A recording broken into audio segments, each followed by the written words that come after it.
start. The first thing we're going to start with is our pate. So this is like a country style pate. This normally would be cooked in a bain marie. You guys know what a bain marie is? Hot water bath. Okay.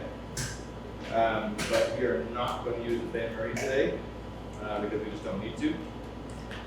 So we're going to actually do a sous vide. Okay. And you'll see a difference. Maybe you'll see a difference if any of you have had pate before. If you haven't, then this will be a good experience. Can you put this outside, please? No, it's all these my friends. Let's get it out there.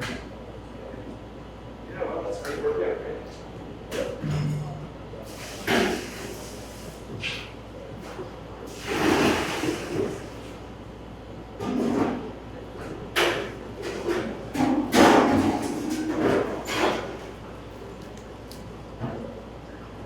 Before we start that, we need to get our ingredients ready.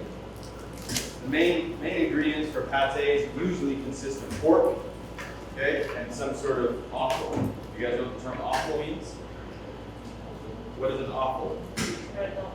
Organs, right? Brain, thymus gland, kidney, liver, those are called offal.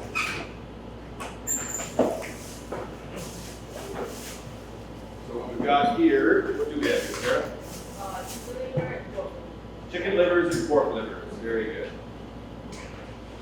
And we should have some pork chops.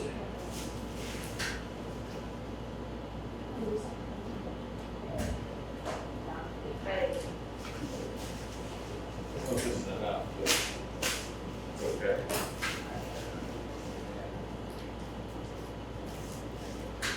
So we're going to take this pork butt and we've got some chicken liver and pork liver here.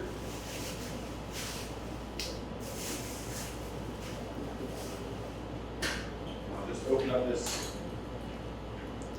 And just like we did last time we used the meat grinder, we want to just lightly freeze the meat before it goes through the machine so that it goes through a little bit easier.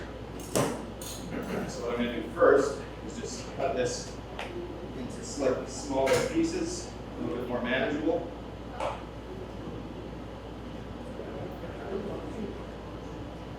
Then these can go into the freezer for a little bit to get nice and frozen. Okay?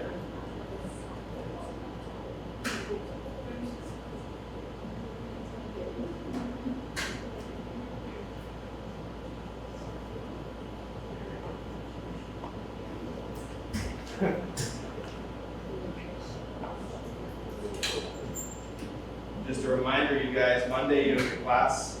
Professor Doug has changed, right? Yes. Where is your class on Monday? Right here. What time is it? 10 o'clock. 10 o'clock. What do you have to bring? Like butchery. Like? Like this, but Mean exactly like.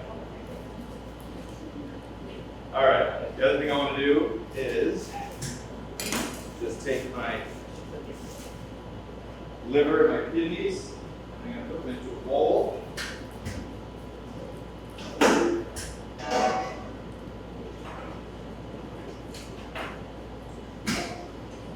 Might be a little loud, but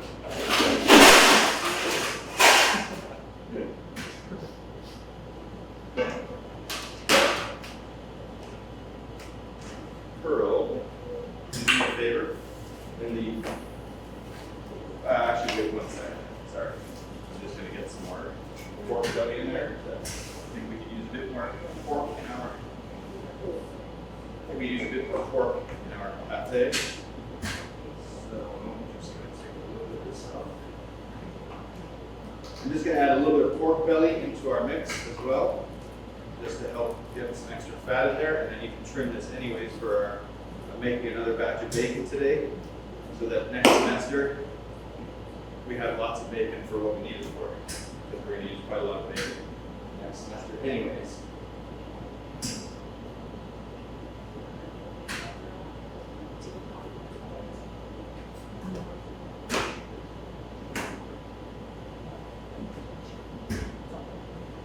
Now there's usually two types of pates. There's pate that's cooked, like we're gonna cook it today, just in a terrine mold. We're actually gonna use a similar mold like that brioche bread over there.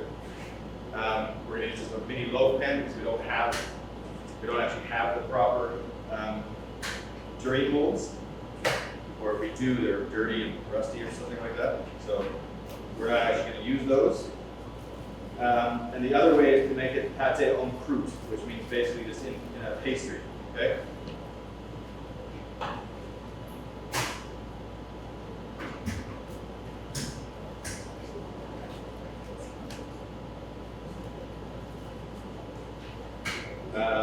Unfortunately, with this class, with many of the classes here, I find that we don't really have enough time it's difficult to make some stuff in one day. Some stuff you need to make over the course of 2 days. I tried to make pate en croûte last time at this butchery course, but this week didn't have enough time. I think this is probably a better one because this can sit in the fridge for a week. Whereas pate en croûte, after 2 days in the fridge, the pastry gets really soggy and it's really unpleasant to eat. So I figured it's not really going to work for us today. So we're going to make it like this instead, okay?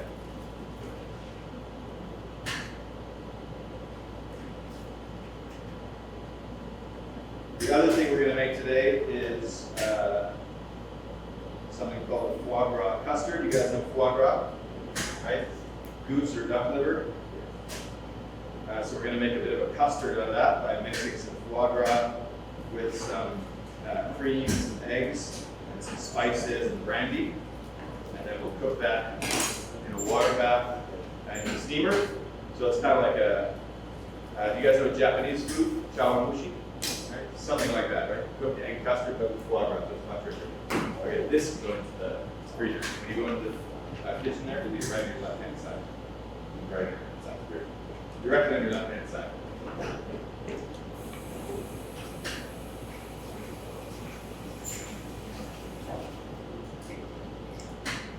Now, I've got some chicken livers here,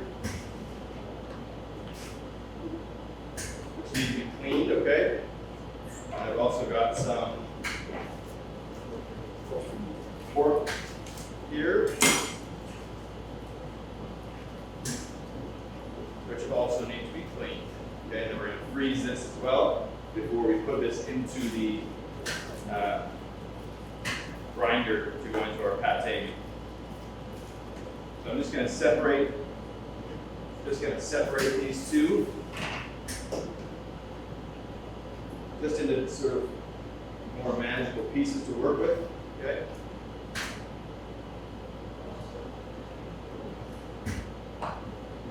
So this pate will not be ready for you guys to eat today.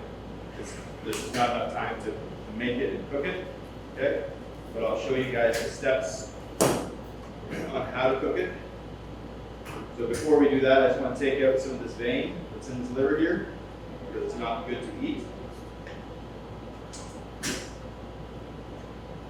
And this I'm just going to slice again into strips that we can put into the freezer.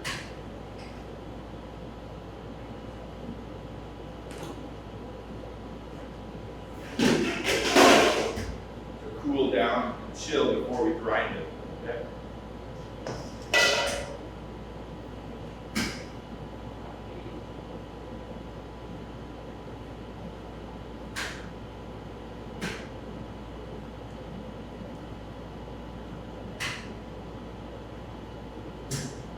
This is a very common dish served in a lot of places, just this pan fried.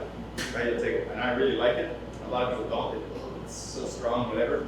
But they'll take a very nice slice of liver and pan fry it, usually with bacon and onions. And it's really, really good. One technique used a lot for that is to soak it in milk. This has a really strong sort of blood taste to it. So what people do is they'll soak it in milk for 12 hours, 24 hours, and the milk will help to remove some of that blood taste, okay? Because it does have a fairly strong taste.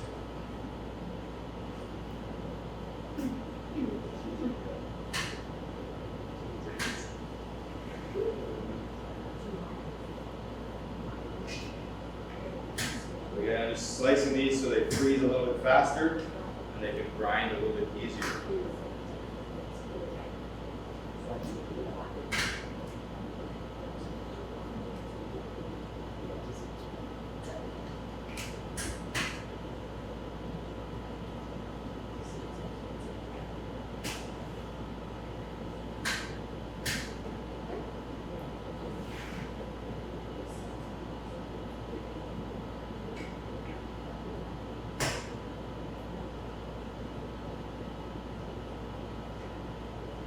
You put this in the freezer, same freezer you put the.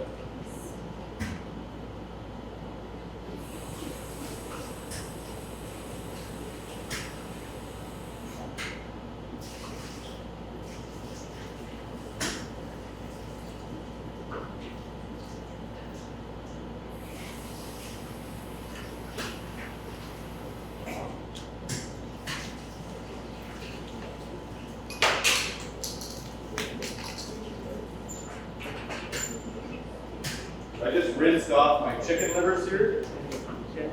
Normally when you get chicken livers, in a lot of European markets, you can get them very, very fresh, directly from the chicken that they just killed. These ones, you can see that they're a little bit older because some of the liquid had kind of sort of come out of them. They have kind of a murky, kind of a metallic taste. So what I want to do with these is just again, clean these off. Clean these off, and then we're going to freeze them as well. And then while they're freezing, we're going to start to get the rest of our mixture ready for our pate. Okay? And so these are fairly easy to clean. You just want to go through and make sure there's no large veins. Okay?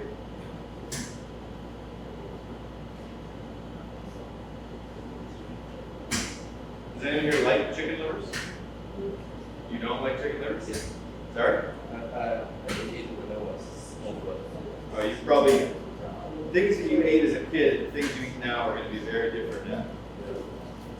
Chicken livers are really nice in a pate or like a mousse. Okay, chicken liver mousse, chicken liver parfait, excellent. If you guys want, next semester we can make chicken liver mousse. It's really, really good. I really love it. I mean, if it's made well, it's a nice, creamy, offals, I'm going to use that term again, offals, they have a very pronounced flavor, right? They're very, very strong. And for that reason, a lot of people don't like them, okay? But actually, chicken livers are really nice, if they're cooked well. Chicken livers can even be pan-fried, okay? If they're marinated first to provide some flavor. Usually, whenever chicken livers are being cooked, or livers, there usually includes alcohol. Very common is brandy or cognac, armagnac. Okay, there's usually always a really nice style brandy or cognac that goes into it as well. The flavors really complement each other very well.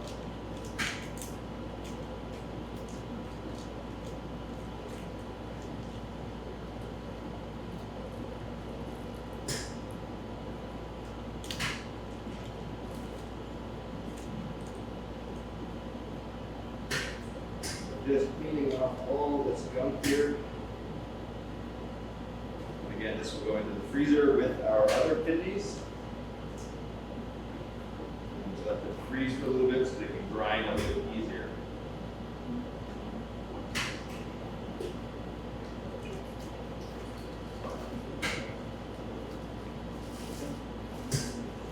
You can usually always tell fresh, really, really fresh livers, like chicken livers, they're usually a little more firm, okay? As they get older, because of decomposition, right? The livers and the kidneys, the organs start to break down and become much more soggy and soft. These ones are starting to get a little bit to that point here, but they're still okay.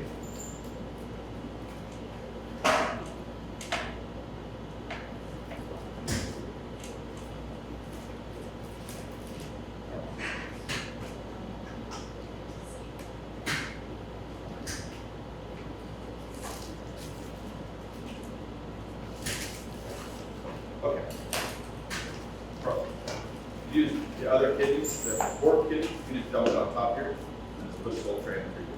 And then pull it, you can bring it back to when you do that. All right, so that's the starting for our pate. Can I get a couple of volunteers? 1, 2, 3, perfect. And 4 for 1. Don't be all sad. Okay, so Brady, come up here, please.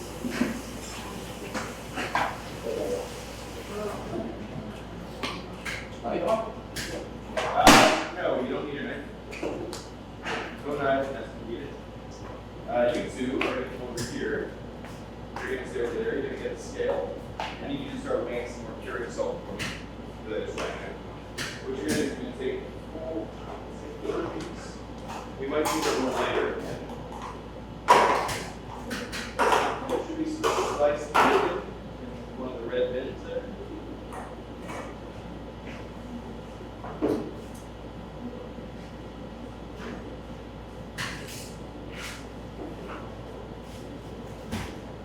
Start lining this. Okay. Sit up now.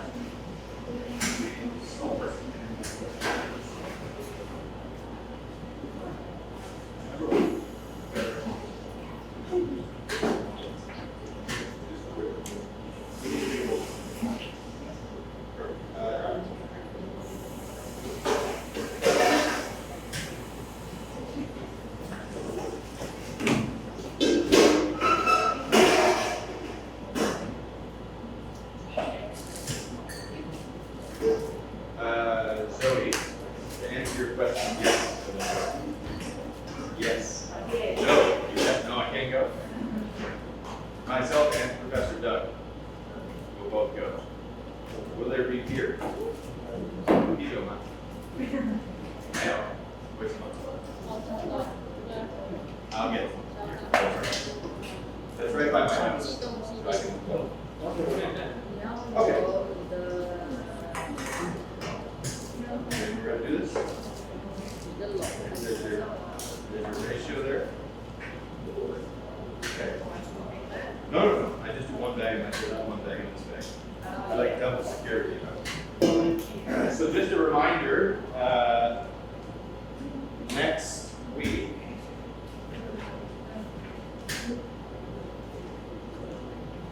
we're gonna eat. So today we're gonna make foie gras custard.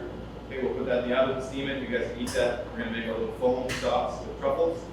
Next week we're gonna make croque monsieur. Remember we made the smoked ham, right? So I'll show you how to make a croque monsieur sandwich with French fries, and we'll also eat the pate that we're gonna make today. Okay, and we're also gonna review for your final exam. Okay, because your final exam will then be the week after, right? So week 17 technically is your last actual class. Okay, week 18, June 19th. Okay, June 19th, you still have to come to class. There's still attendance, but that's when you guys clean up. Okay, so the Western department will tell Sarah or UNG what exactly you guys have to clean up. Are you guys familiar with this process for the Chinese kitchen? Just you two? You guys are familiar with this process, right? At the end of the semester, we help all the departments clean the kitchen top down, right? So they'll tell you, usually for us, it's pretty easy. They'll be like, clean this. You know what I mean? Like, it takes half an hour. So it won't be a long class, okay?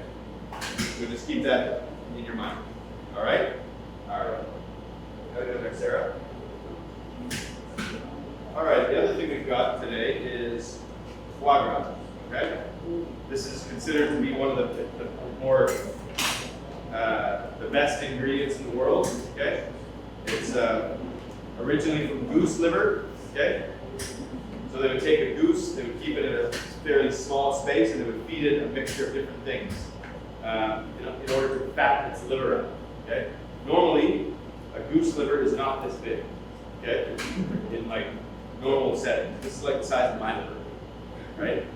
So normally a goose's liver naturally doesn't get this big, okay? We make it this big. So we, humans, more commonly now it's from duck liver, it's not from goose liver. So normally what people do now is they will feed a mixture of honey, oats, different things to help fatten up the goose, which fattens up its liver. They also keep it in small cages. I don't know if you guys, there's a lot of controversy. There's a lot of controversy now about goose liver. And it's, in France, they're okay to eat still? Yeah. In a lot of places it's banned now. France will never happen, but they're starting to think about it.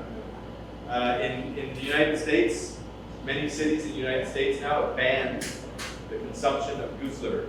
You are not allowed to eat it anymore because it's considered inhumane or inhumane growing, right? The treatment of animals, which I find kind of funny because if you look at a cow farm or a chicken farm or most commercial farms, it's not really very nice for the animal, right? So to single out one product, you're like, that's cruel. And that's okay. That's no problem. No problem. That's cool. That's too much. It's a bit ridiculous in my mind. But anyways, I don't make the laws. That's not my job. But that's what happens. At any rate, foie gras is delicious. Has anyone here eaten foie gras before?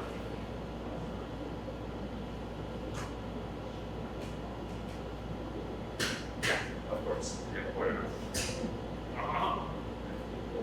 So same thing, foie gras can be served in a multitude of fashions. It's never really eaten raw, okay? But it is eaten very rare, okay? So the simplest, most common way to serve foie gras is just sear, okay? And so when you sear a piece of foie gras, I think it's over.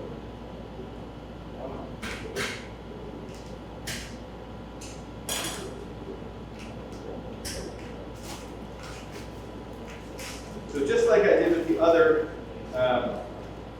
liver, the chicken livers, goose or duck liver, this is duck liver, has to be cleaned first, okay? You can't just take it and use it, okay? When you get it, it comes in two, be very careful with that. When you get it, there's usually two main parts to it, okay? This is a little soft that's been out of the fridge now. It'll break up very easily, okay? So this piece here, okay, this is the most prized part of the foie gras, okay? This is the main part of the lobe. So we refer to this together as a lobe of foie gras, like your earlobe, okay? And this is considered to be the best piece or place to get an escallop or a slice of foie gras from, okay? I'm just going to dry it off a little bit. And then I'll just show you. When you want to cut a piece of foie gras,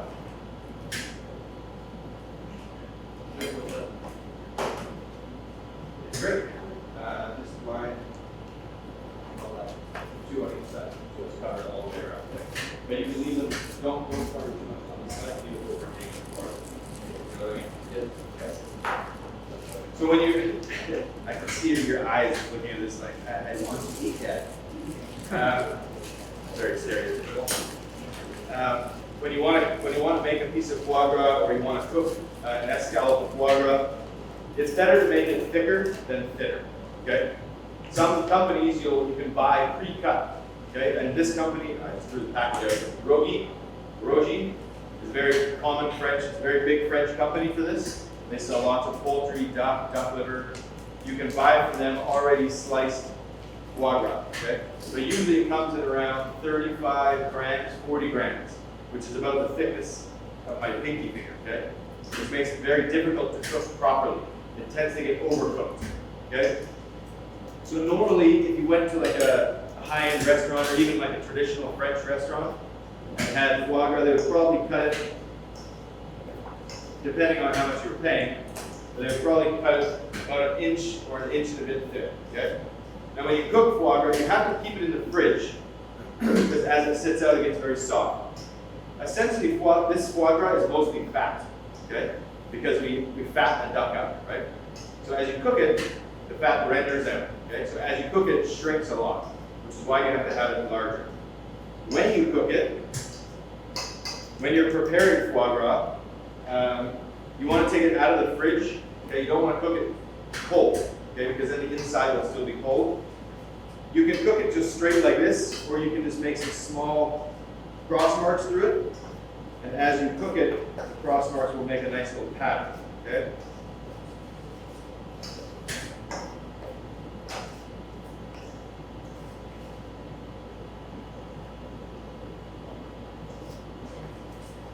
Does anyone want to try a piece of foie gras? Anyone want to taste? I figured you guys. So I'll cook 2 pieces, okay, or 3, and the rest we'll use for our custard, okay? If you want a piece, you can just try a very small bite, okay?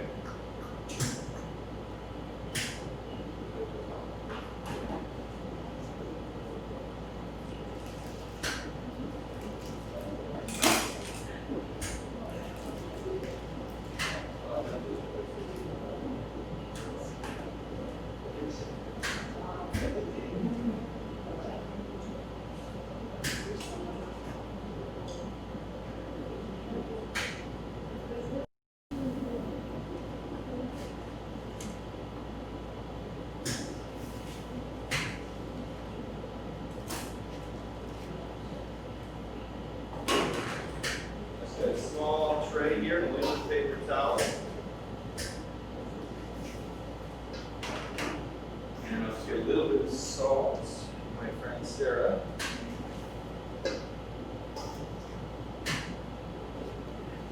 Just a little bit of salt on these. So we're just going to take a nice hot frying pan here.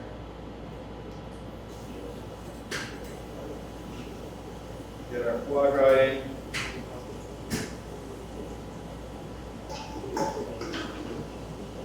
Get this heat up nice. Foie gras has, duck liver has an incredibly nice smell when it cooks, okay?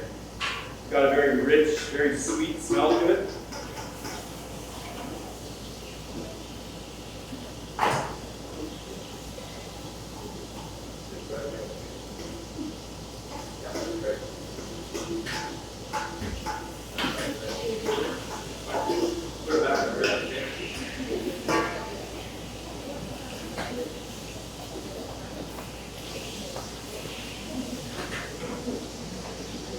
What you want to do when you cook foie gras is you want to have a nice brown crust on each side, okay, without getting too cooked in the middle. It should still be kind of red in the middle, okay? Or pink, I would say.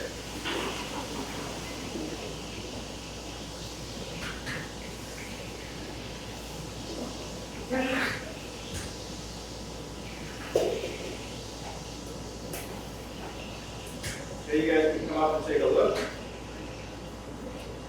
You guys come up. Now you'll notice I didn't put any fat in that frying pan, okay? The pan had no fat before I put it in. And you can see how much fat there is, okay? So you can see how quickly and how fast that it renders down, right? Okay, see how much fat came out of that? Lots. Now I'm not going to throw that out. We're going to put that into our pate. That's going to be just delicious. Yeah. So if you guys want, you have a small knife, or you can use my small knife here. You guys can make sure that everybody gets a piece if you want to try it. If you don't want to try it, it's too. Don't worry, don't try it. It's fine. But take a small slice and you can try it if you want. Okay? If you want. If you want that.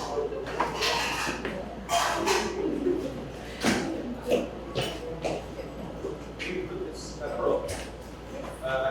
this in the freezer. It's the same freezer where you have the other.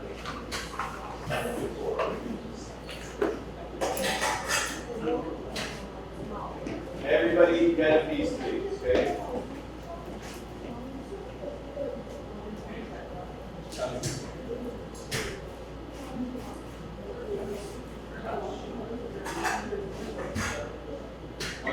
cut piece, take it and move out, please.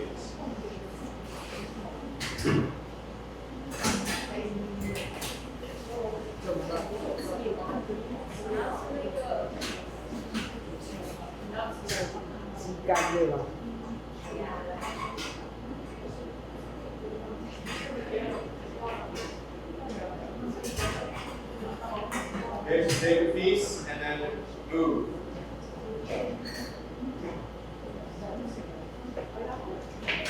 Take a piece and move.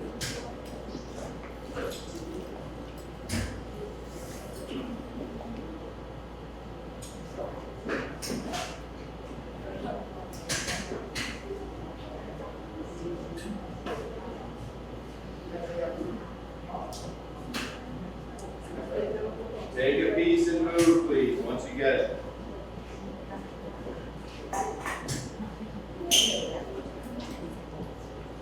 Can you grab some stuff, sir? 3,000.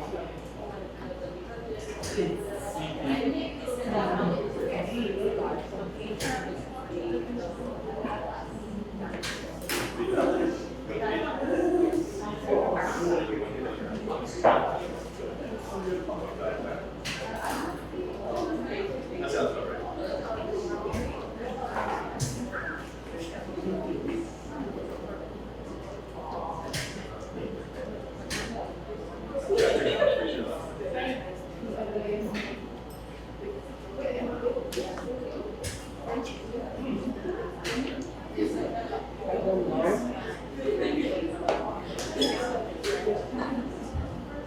Yeah, it's really difficult to vary a lot.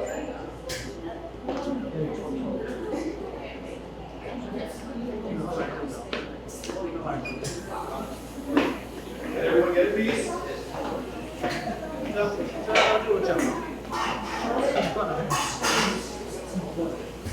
Good, huh?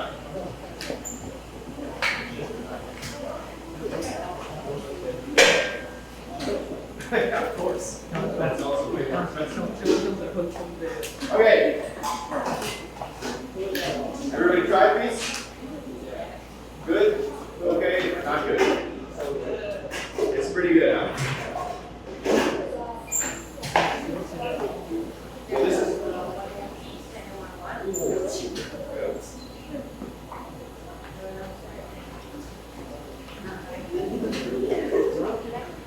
Pretty light. Pretty light.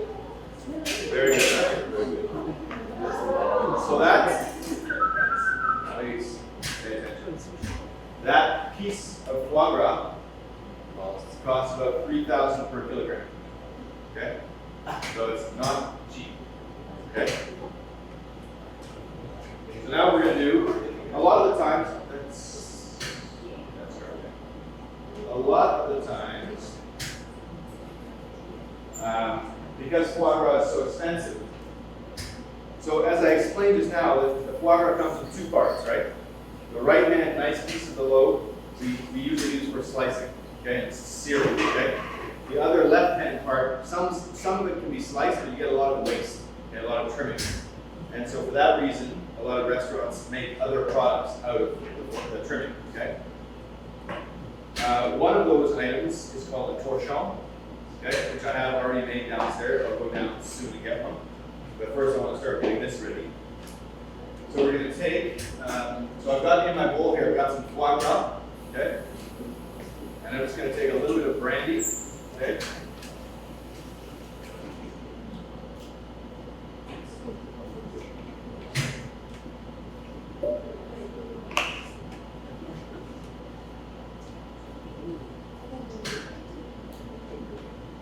As I mentioned before, these go really well together, brandy and foie gras.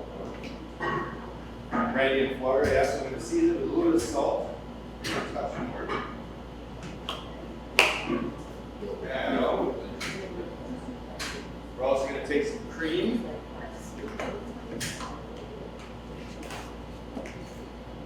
About half a liter of cream.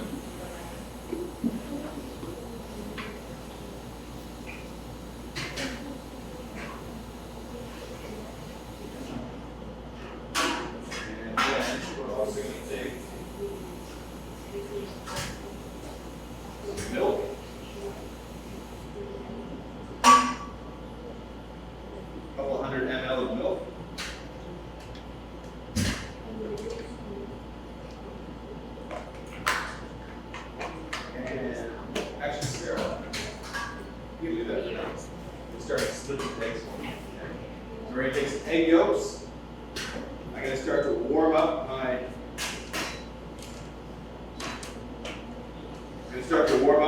my milk and my cream mixture here. And to that, I'm going to add a little bit of fresh thyme, just because that'll give it a nice flavor. A couple cloves of garlic.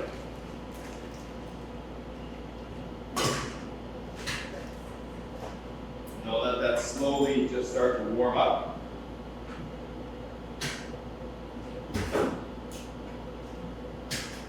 I'm also going to take a bit more milk in this pot here.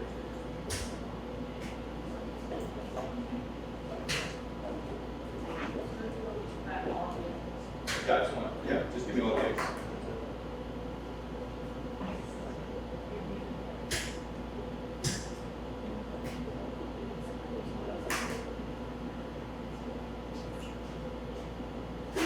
But I just want the yolks. So I'm going to just mix together this foie gras with some seasoning and the brandy. And we'll just let this sit off to the side while I heat up my cream and my milk mixture. Basically what we're going to do is we're going to heat up the cream, strain it, put everything into a blender with the yolks, make a very fine puree, strain it, then we're going to pour it into some small teacups, cover them and steam them until they set, okay, until the egg cooks, okay, so we're going to make a nice foie gras custard out of that. Then the sauce on top, we're going to put a little bit of truffle paste, and then here I've got some milk and some cream, and I'm going to add a little bit of truffle oil. We're going to make a foam by using a hand blender to expand the foam using soy powder, soy lecithin powder. Okay? Okay. Great. I'm going to give this a quick stir.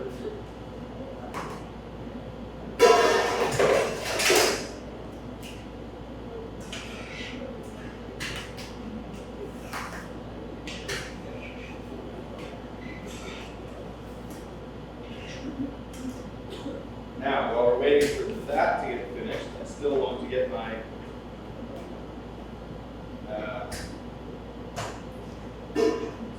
ingredients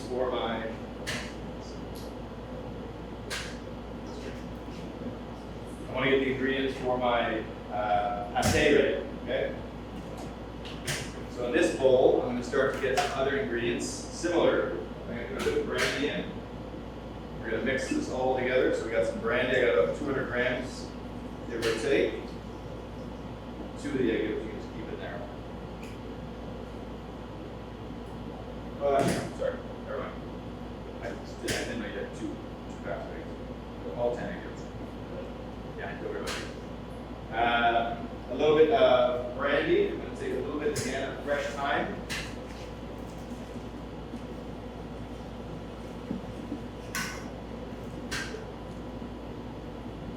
I'm just going to strip the leaves off, okay, the stems I don't want.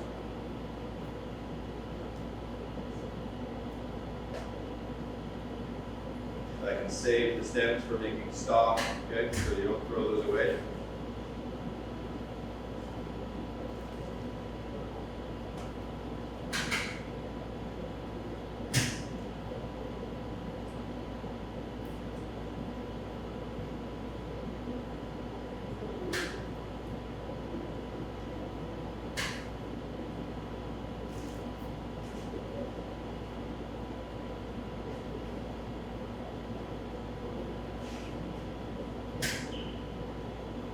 Got a little bit of clove powder here. So I'm going to put in just a touch of clove. Spices like clove and nutmeg are very, very strong, so you have to be very careful when you use them not to add too much. Maybe give your personal container for the Yeah. Hey, you right here. You run downstairs and grab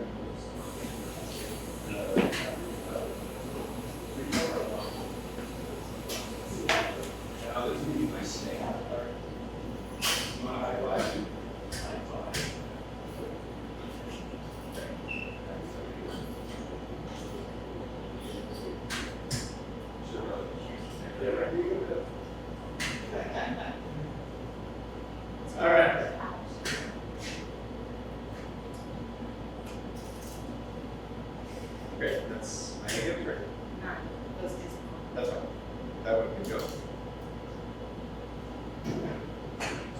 egg yolks here for our custard.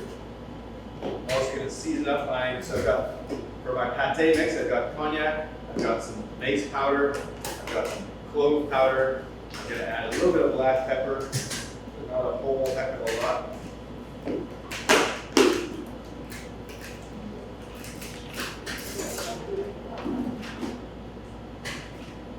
We've also got here some pink peppercorns, okay, and some pistachio nuts.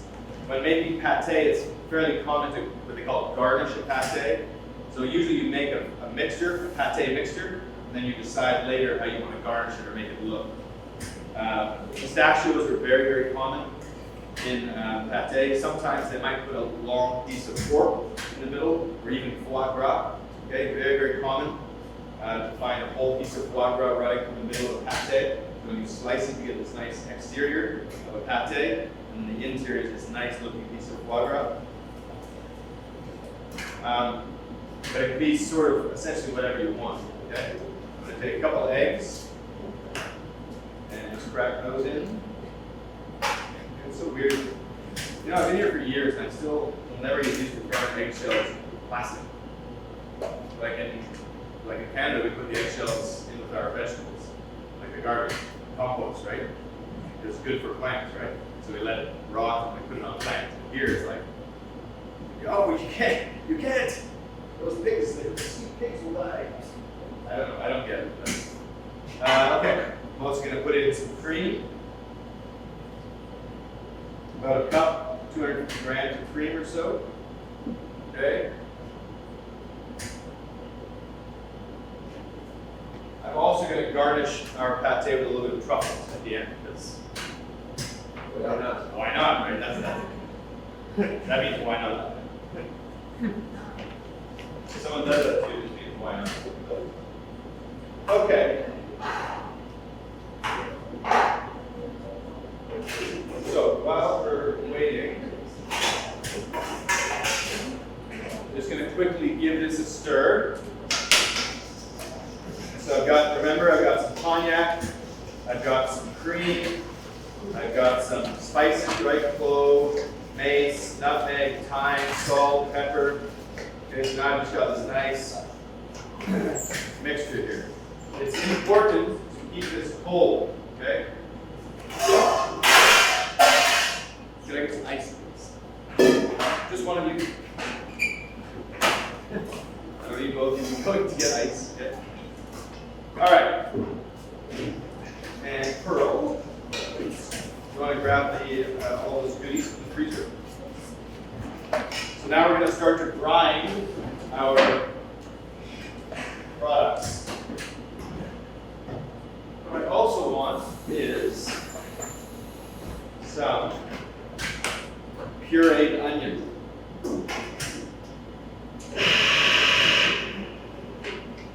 So I'm going to take an onion or two.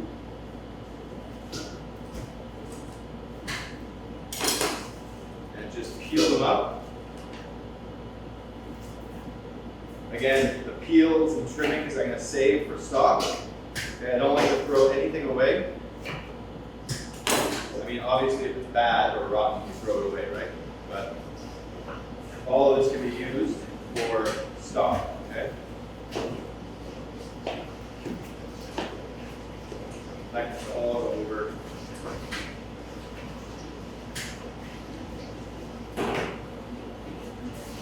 Love it. And I happen to be making stock today, so this works out just. So I'm going to take my RoboCoupe and put my onion in it.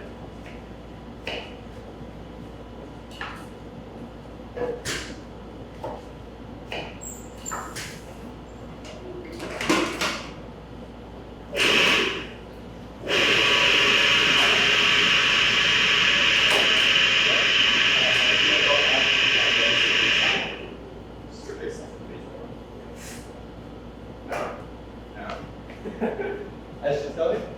No, you don't tell me anything. You just go sit down in class again.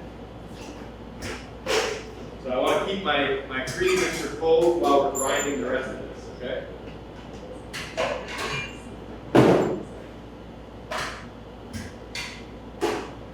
So we're going to use two different size grinders.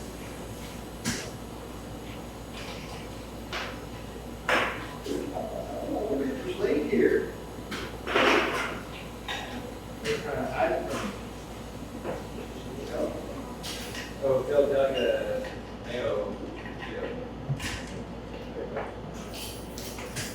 So we're going to use one coarse grind, okay, and one smaller grind. Okay, it's called a die, D-I-E.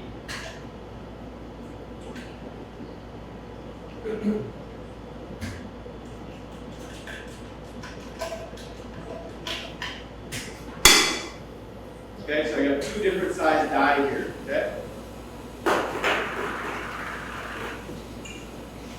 Just throw this back in the freezer for me so we're ready. Freezer? Freezer, yes. I'm not quite ready for it yet, so.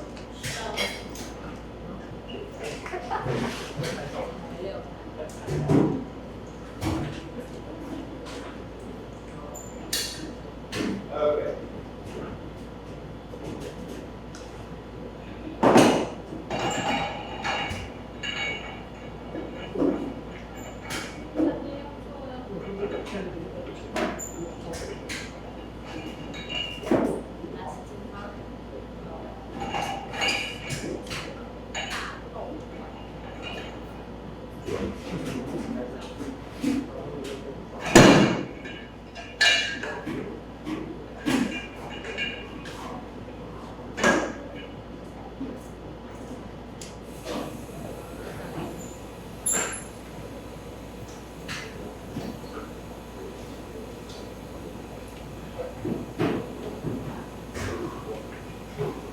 Yeah, it's always really important to keep your mixtures really cold when you're making pate, okay? Why? One, the main one is for food safety, right? Because you're dealing with usually a lot of like organs, like liver and kidney and stuff like that. But also because when you're starting to make pate, if it gets too warm, it can tend to split. Okay? Because remember, we got a lot of fat here, right? So we're going to start first with the large dial. When you're using the machine, make sure the blade is out, okay? A lot of times, like I said, people tend to put it like this, backwards, okay? That's not going to work. You want to make sure your blade is out, make sure your die is in. Put in the safety plate here.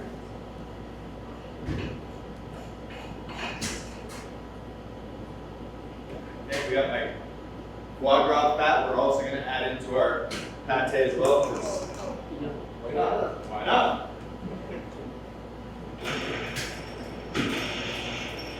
All right. I'm just going to move some of this stuff into the hopper here. Get it ready to grind. I'll give you some space down here to respond. I also want to dry this off. It's good to keep it nice and dry. Okay.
we got about 3/4 of it ground into a coarse grind. Okay. So now what I want to do is switch out my dye to a finer grind, so we have some texture, right?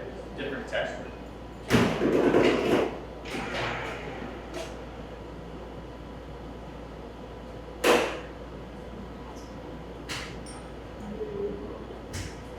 Get this back on again.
I'll take those livers as well.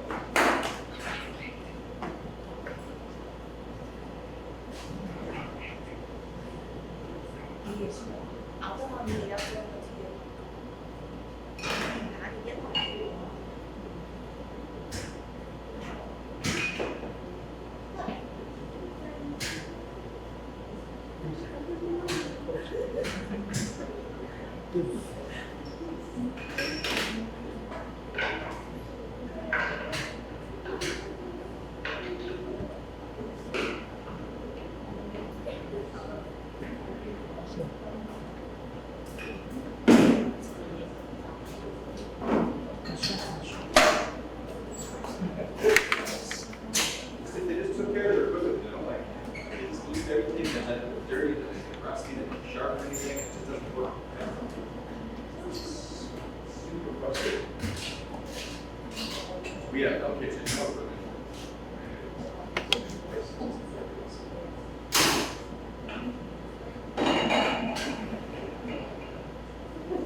This will be probably the last time I ever leave that day in school. Not gonna bust this. Look over the waste so much time trying to do all this.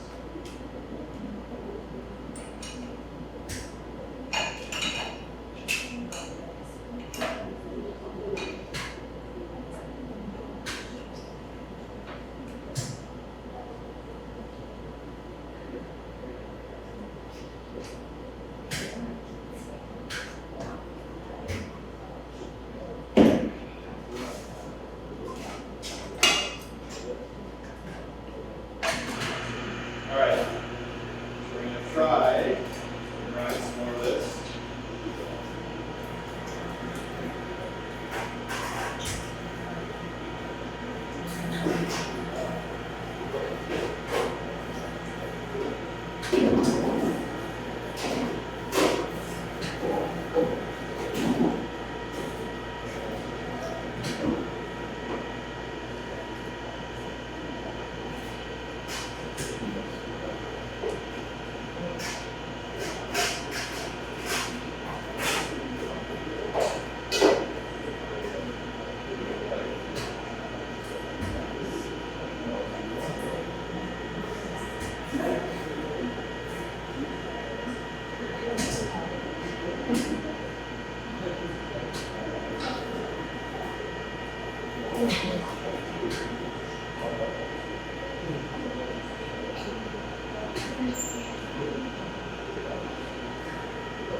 All right.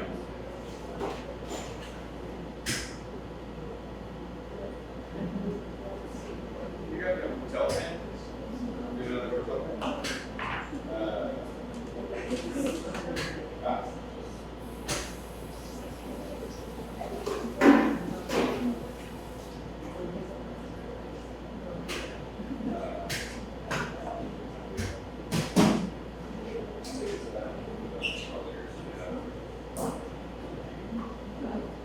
All right, so we've got our pureed onions, we've got our garlic and we got our cream and our cognac, right? We've got our spices over there. Also going to take a little bit of pure number one. Okay, just a couple grams of pure number one. That's going to help us preserve the pate a little bit.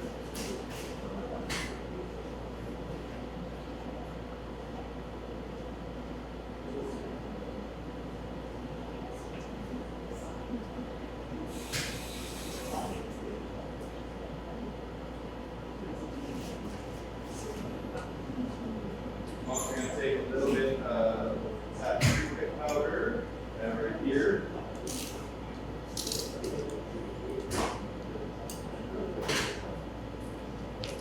We'll just open this up. Just sprinkle a little bit of paprika powder. Also on meat here, just to see how much I want.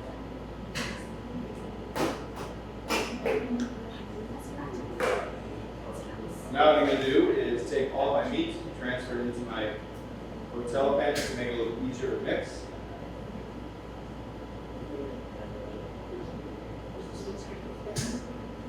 Again, at this point you need to work fairly quickly because you want to keep it cold.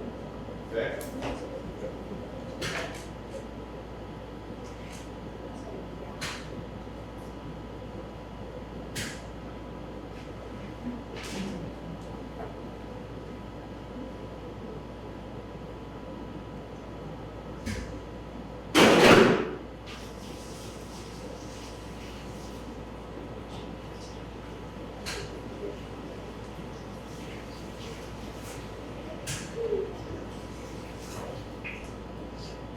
Okay, so we've got our coarse ground pork shoulder.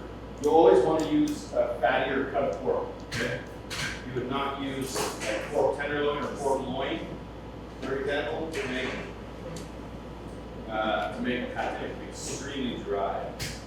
I'm also going to take a little bit of this leftover bacon, because why not?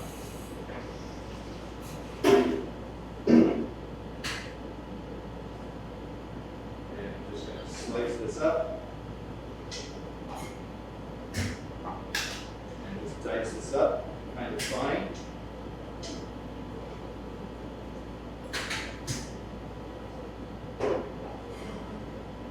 That's also going to go into our pork mixture here.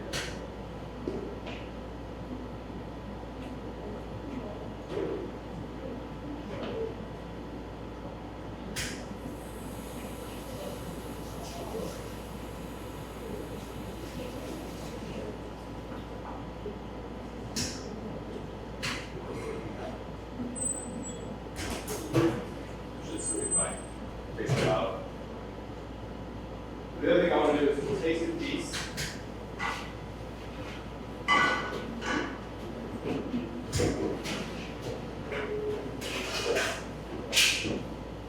just going to quickly mix this up a little bit.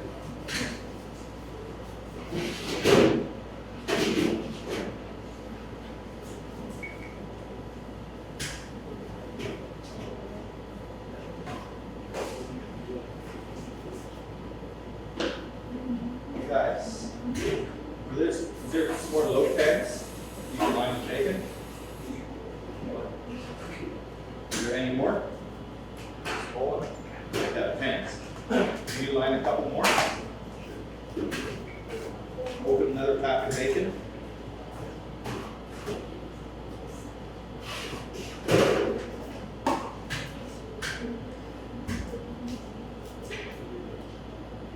So I just want to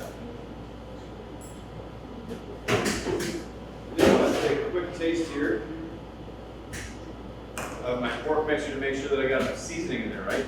Because if it's not seasoned well, after you make it, there's nothing you can do, right? So it's really important to make sure that you get this seasoned properly. So I'm just going to do a very, very small amount. Just plop that into a pan.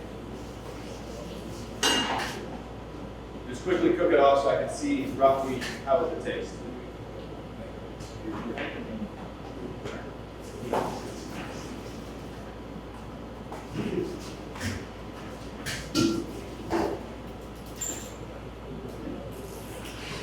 Use the line. I have to myself. You can do exactly what you did before.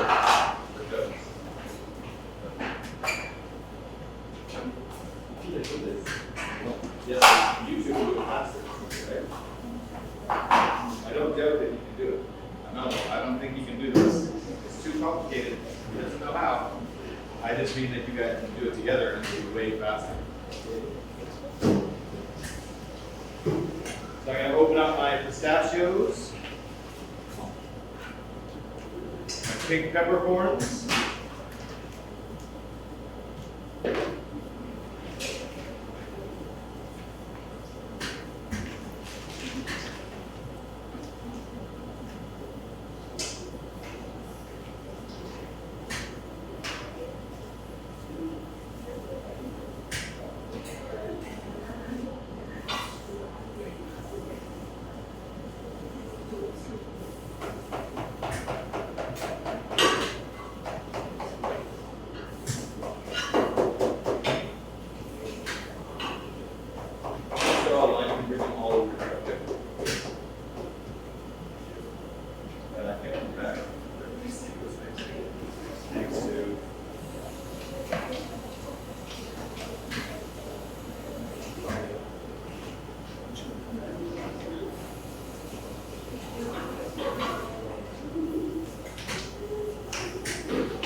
add a little bit more seasoning to this.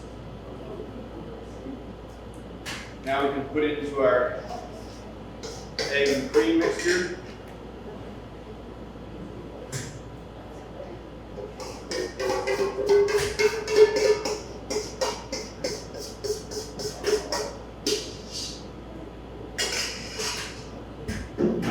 Also our pureed onion.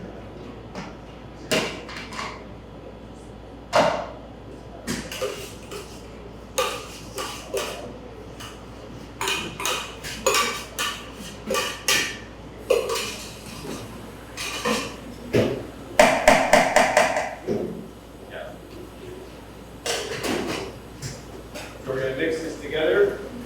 I'm also going to add in that extra foie gras fat because that's just delicious stuff right there.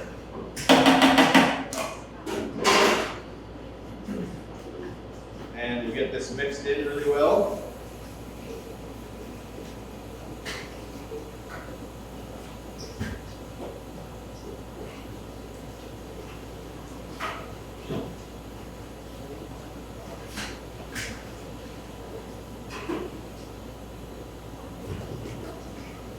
Once it's just about fully mixed in, then I can start to add in some pistachios and a little bit of truffle and our pink peppercorns. So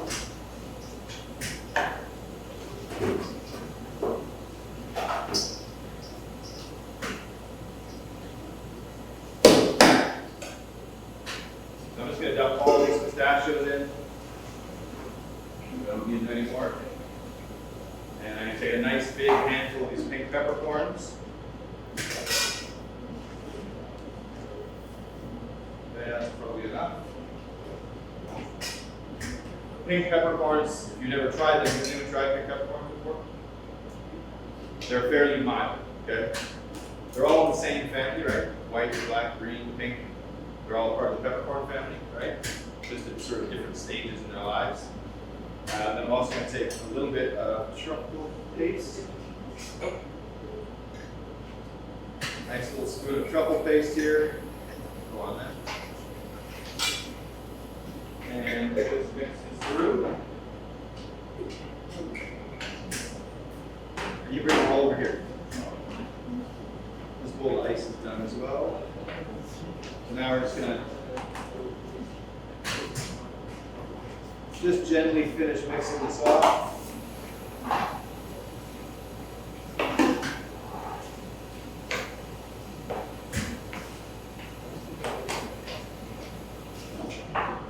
Start to fill our mold here a little bit.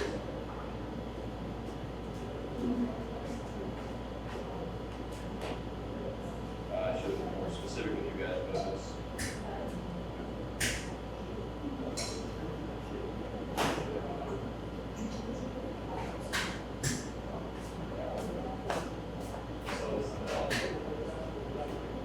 Yeah, you guys have more bacon in there? That's all 4 packs? Yeah. Okay. I should have showed you guys this. So here's what you're gonna do. White.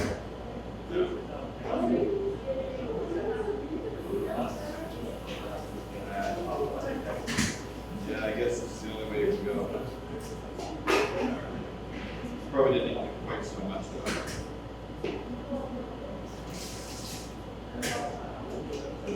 Piece by piece, yeah, they don't need to be overlapping. Okay, you can start to redo them.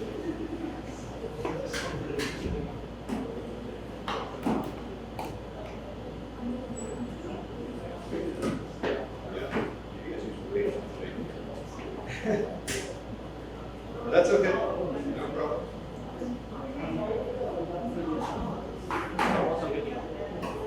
This one. Angle right over there.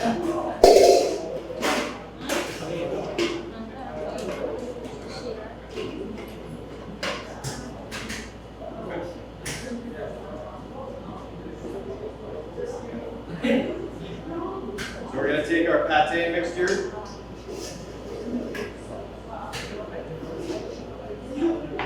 We're going to take our pate mixture, we're going to line this into our tins here, okay?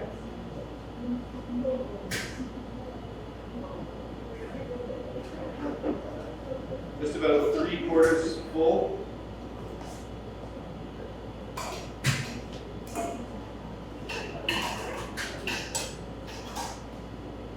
Then I'm just going to lay the bacon over top.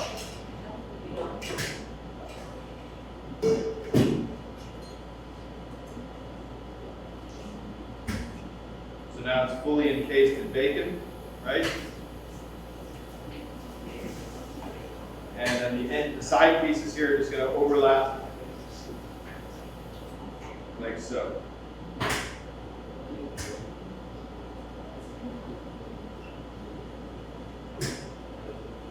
So what you're left with is a nicely encased pate mixture.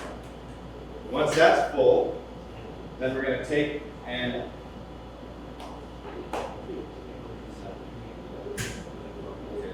show you again. Okay, we'll do it last time. Bacon. Okay. You don't need so much bacon inside, but we already have a full layer. Okay.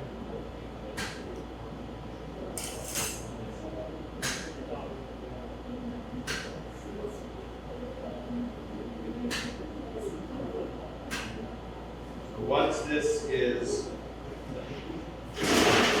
filled,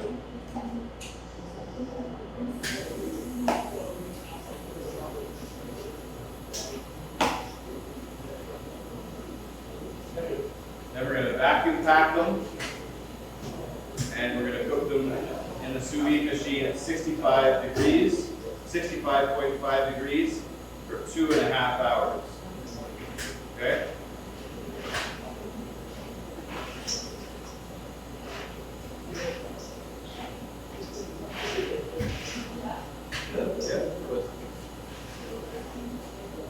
Too much. You guys can serve it. Will you, okay?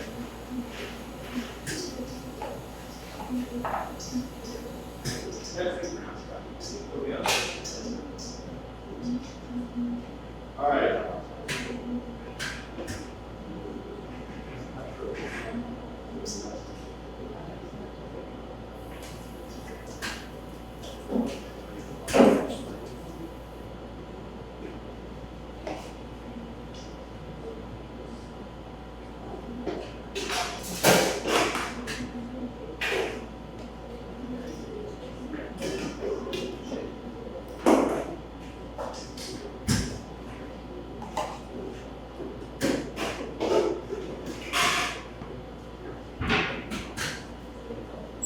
We're going to put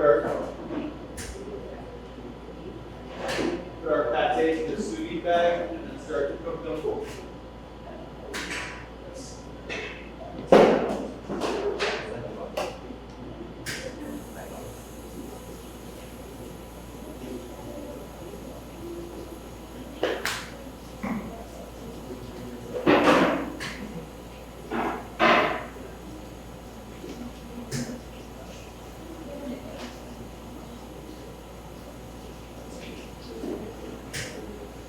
So traditionally, this would be placed in a hot water bath and then in the oven.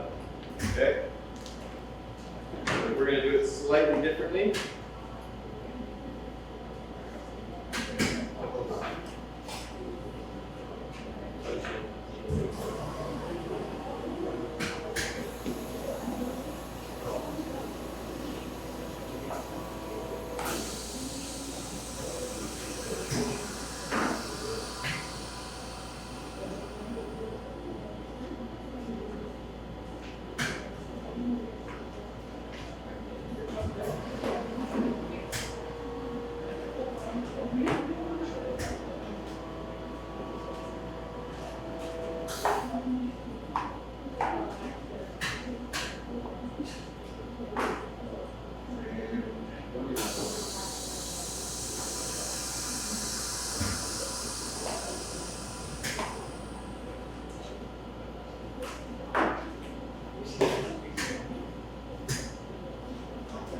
Now this is going to go into the sous vide.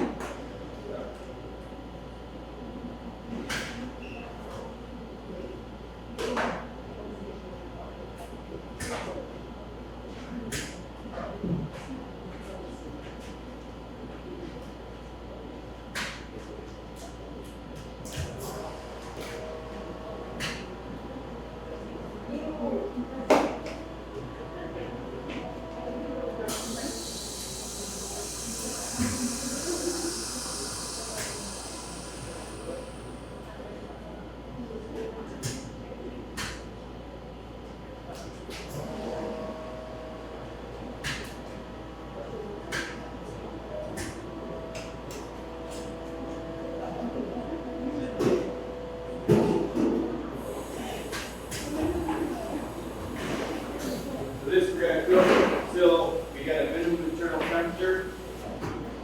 We recontrol that for 15 seconds. Okay? So 65.5 degrees for 2.5 hours. Okay?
I need to cook these for 2.5 hours. Unfortunately, it's already 10 o'clock, so I'll have to stop cooking halfway through, take them out, move them next door to my next class, and keep cooking there. Which is not the best solution, but that's the only way we should do it, unfortunately.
Okay, so now we're going to cook for approximately 2.5 hours until we reach minimum internal temperature so that we can safely cook it. Okay. The next thing we're going to do is we're going to finish off our custard and get those into the steamer. So we're going to take a blender.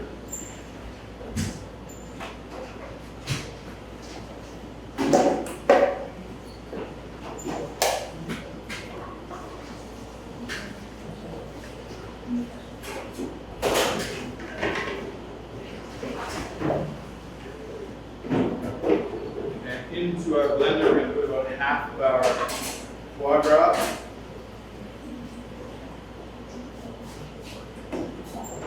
Half of our egg yolks.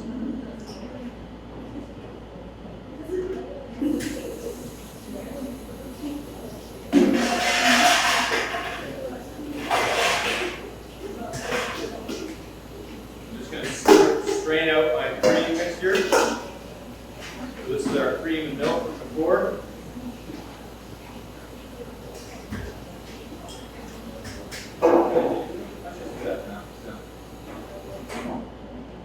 So now I've got my cream and milk mixture strained out. And I'm going to pour about half of this. And remember that this is still hot. So I'm going to blend this to make a nice, smooth puree.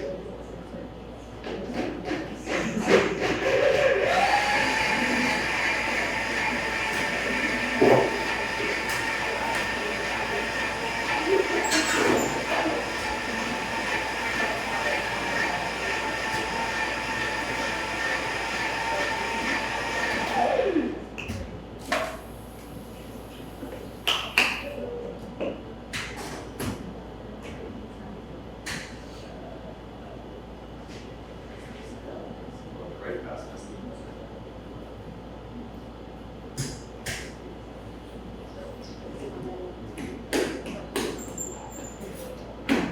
Of course, I'm going to give it a little taste to make sure that there's enough salt in there.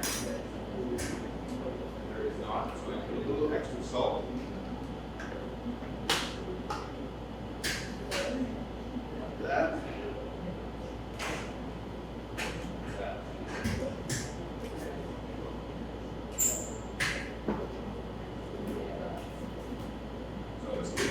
stir again, just to make sure we're good.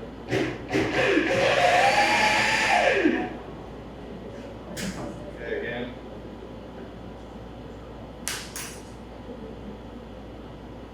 Strain this off.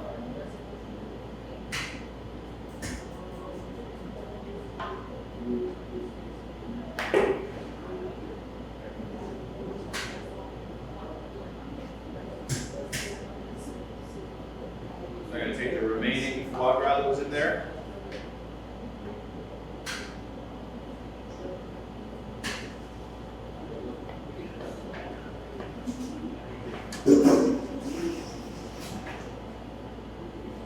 Again, my egg yolks.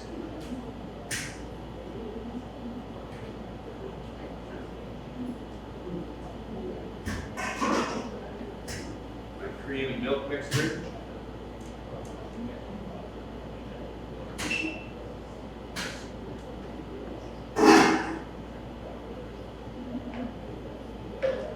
Back on the blender, right? So foie gras, eggs, cream, and milk.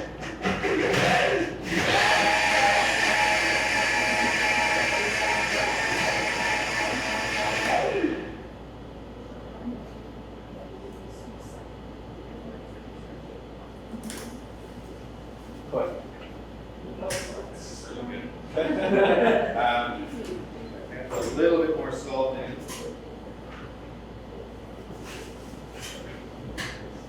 When you guys set up stations here, make sure that just like as a thing, when you guys, if you're in charge of setting up this set station here, make sure I also have the salt and pepper and oil and stuff. You know what I mean? There's not every 5 seconds going over this big thing, shaking it out like an idiot. It's a lot easier if I just have it there and I can just do it, right? So when you're setting up the station, make sure that you get the pilot lit light, you know, get the stoves lit, get the gas, get the salt, pepper, sugar, peppercorn, oil, and get that station all set up, okay? Okay. So that's gonna go, and again, I'm just straining this again, just to make sure that we get all the last little bits out.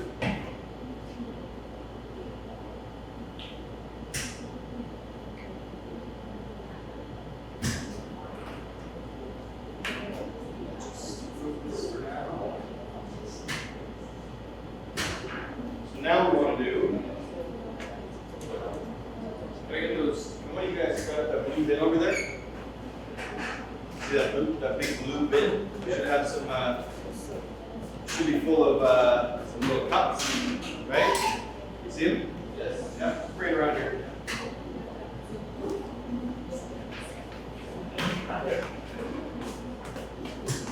And you can start to come on top of everything. So whatever you do, but out of the camera.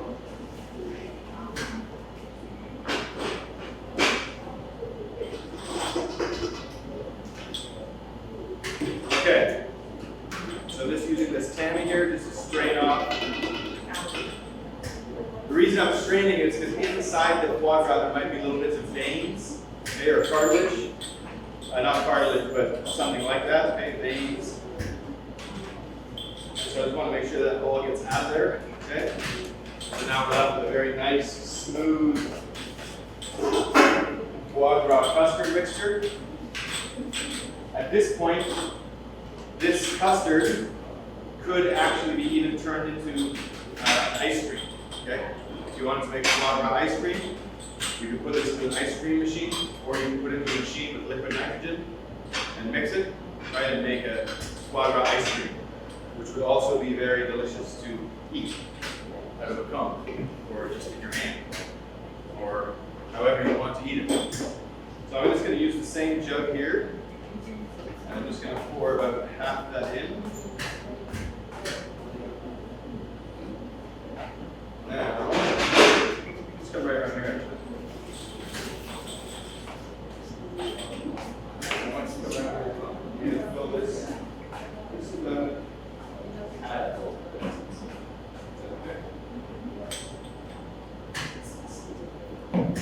once they're full, you just grab plastic and you just wrap each one individually. Okay? And you just work right beside it. And you need to take a whole thing. I don't care what you do.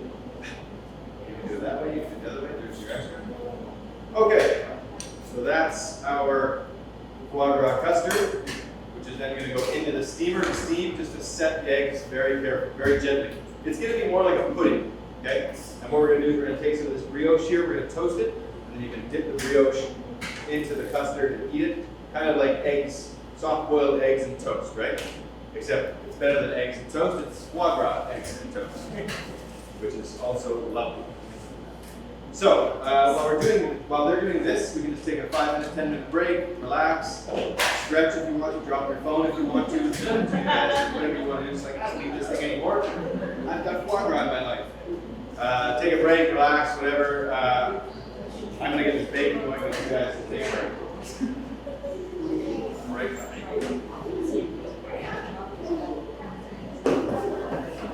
Sarah, I've got one more thing.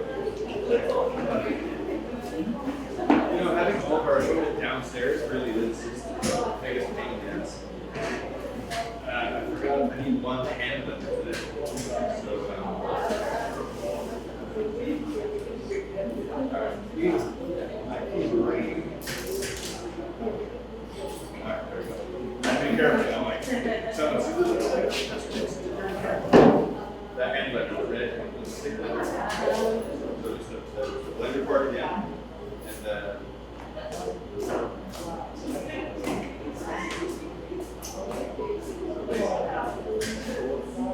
just didn't break down the box.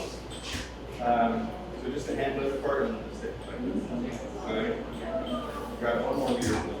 So actually, do you check what conditioning Professor Doug has extra milk? Yes. The door's open. Like something from the movie. Do you want to get bacon marinade ready? So grab a skip. You can don't worry about that. Ready? Go. Oh. Okay.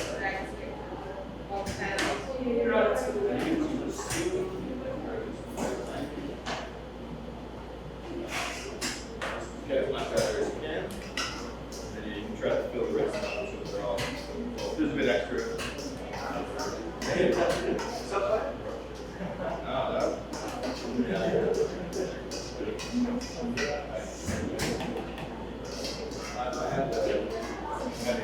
This is order. Sometimes the order isn't really super accurate with the actual recipe. You might think, bring it back. Of course. It's nice to work with the recipe is a little different and you have to eat sugar for another recipe. A lot of the times they are.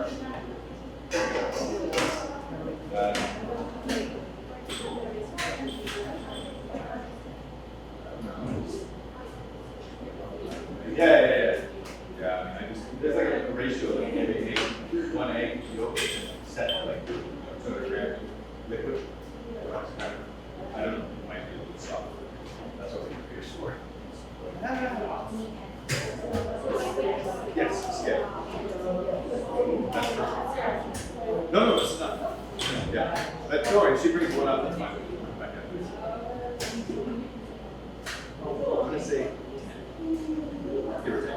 And then, so actually all you're going to be doing is sea salt, curry salt, and just those three ingredients.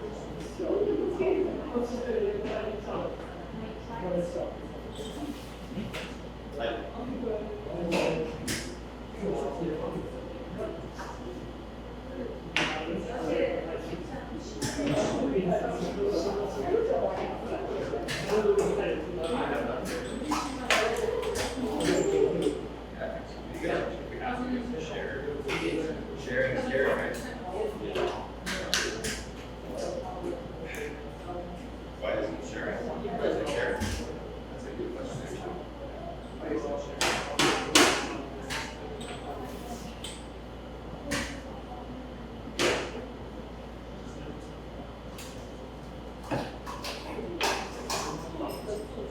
Owen.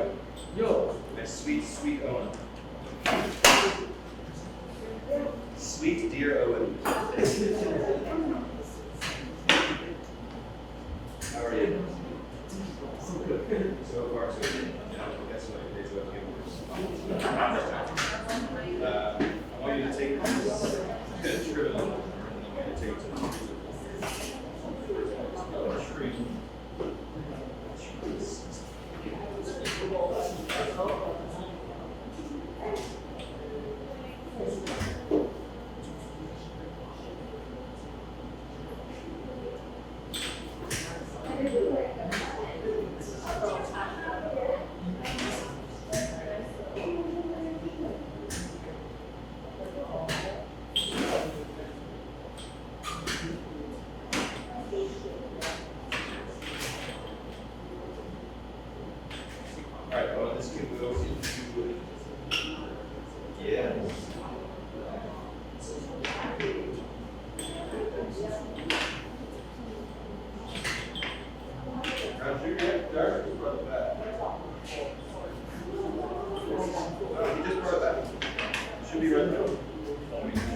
You can mix it all together. You wait a second. Okay. What do you have? Crouchers? No, listen. All you need is maple syrup by Brush the day before. There it is. See? They were looking for it. I was like, I think some jerk came in here and stole it.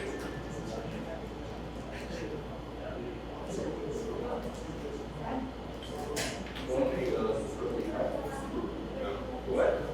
Super duper. Just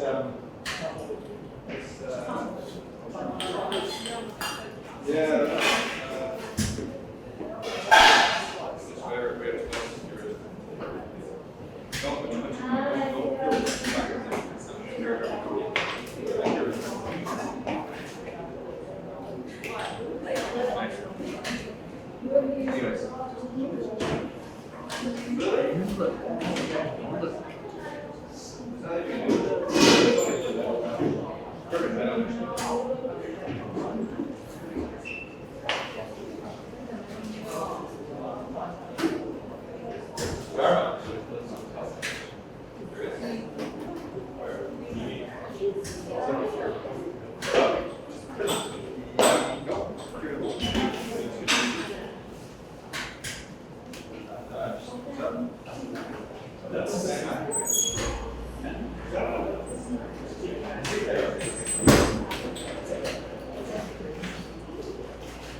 Professor Doug is next door. He's making some tiramisu for your class on Monday, and he's next door, but there's no air conditioning, right? So he's just like, it looks like someone took a hose and sprayed it. It's like, I'm like, what's up with you, man? Why are you sweating so much? It's so hot in here. I was like, wait, it's 2018. I was like, you could do that? I was like, no, I'm just joking. Yeah.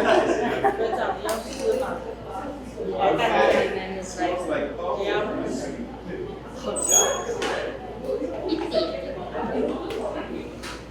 我觉得等它太小吃不出味道，我拿整汤匙我才是有味道。那里面不煮吧。还有 break house。 Make it now.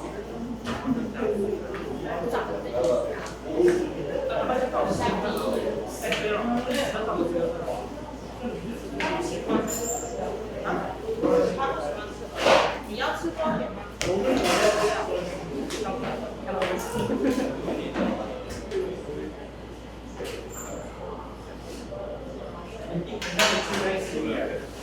？Oh, there it is. Have it 2 nights in here when it's working.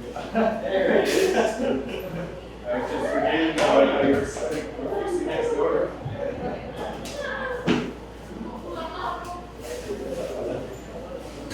Wow, it's nice. I'm just about to slice up and put some butter. There's enough butter. There's enough butter.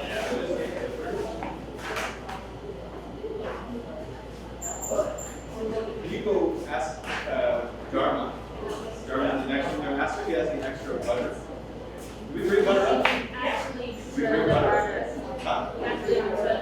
He returned the butter. Dharma didn't. Never mind. We're good.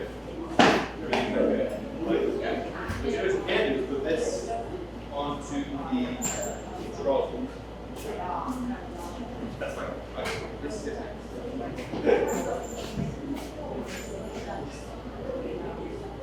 Oh, there. Yeah, I'll take care of this. I mean, if you want, you can write bacon. What's the date today? What's the date today? What's the date today? I can't speak English anymore. What is the date today? 29. So, bacon 29 plus 10 days would be July 8th. Yeah, that's fine. Yeah, May 29th, that's fine. That's all I need. Yeah, perfect. Perfect. Okay, so you're not done yet. These, pick up. Oh, I want to see the fits in the steamer. That's what this is going to get started. Just, let's go for curious, guys.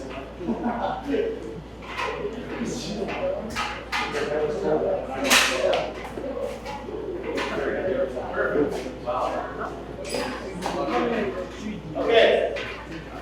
Our foie gras custard in the steamer. Okay. And we're going to set that to 62 degrees Celsius. So, something to learn or something to understand about eggs, right? Yes. Eggs have three major parts, right? What are the three main parts of an egg? Shell. White, yolk. There's two other things inside. Have you ever seen on the outside of an egg yolk, there's a little white bit? That's called a Chalazé. Hey, don't worry about the name. I didn't name it. It comes up with a name like Chalazé anyway. It sounds like a singer from the 80s. Sonny and Cher, Chalazé. So, anyways, those two little things there. They act to keep the egg yolk in the center or close to the center. Okay? They're sort of like a bungee cord. Okay? And they keep like a rubber band. They keep the egg yolk from springing too far to one side. Imagine like your brain, right? If you hit your brain on something, right, you're going to damage your brain. So imagine a chicken. Chickens don't move a lot, right? They're not super active, okay? But they do move around a bit, right? They do more than that. But that's good. That's like a TikTok dance. I like it. Let's go with that. So, but chickens do move around, right? And eggs, they tumble around, right?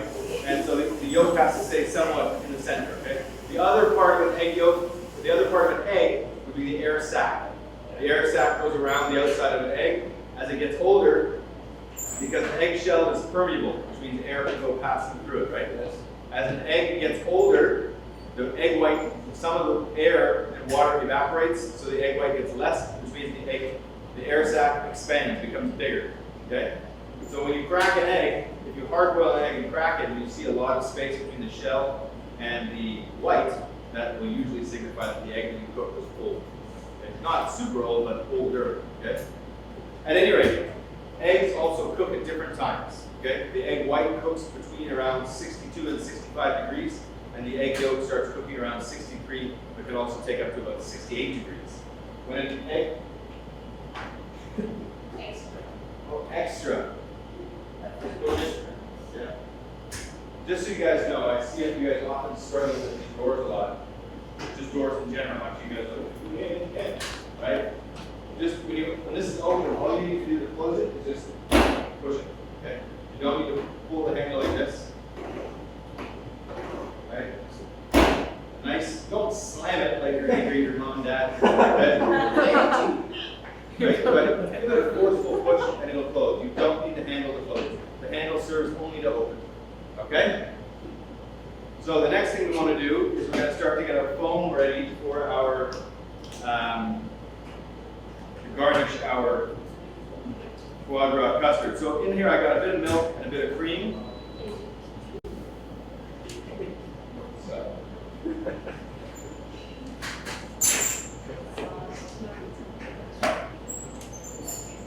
I'm going to put also a little bit of white truffle oil. Okay. Yes, white. So truffle oil comes in two varieties, white and black. Although the main ingredient here is not truffle at all. Okay? So, and a very large portion of a lot of companies that produce truffle products, whether it be truffle paste or truffle oil, a lot of it is synthetic, which means it doesn't contain any actual truffle. They just made a chemical that tastes like truffle and they just add it. Okay? I'm also going to season this with a little bit of salt. Okay? Again, guys, next time make sure I have the salt bin so I'm not shaking this out like Lebanese snicket or something like that. Look at this, this is ridiculous. So a little bit of seasoning there. And then we've also got, this here is called soy lecithin or lecithina. Okay, this is a sort of people consider a modern ingredient in molecular gastronomy, which is a term that a lot of chefs don't use because it doesn't make any sense. Anyways, this particular company, Sosa, it's a Spanish company. They're probably the world leader, one of the world leaders in these types of ingredients. Okay, I have a bunch of them downstairs. I can show them to you another time or something like that.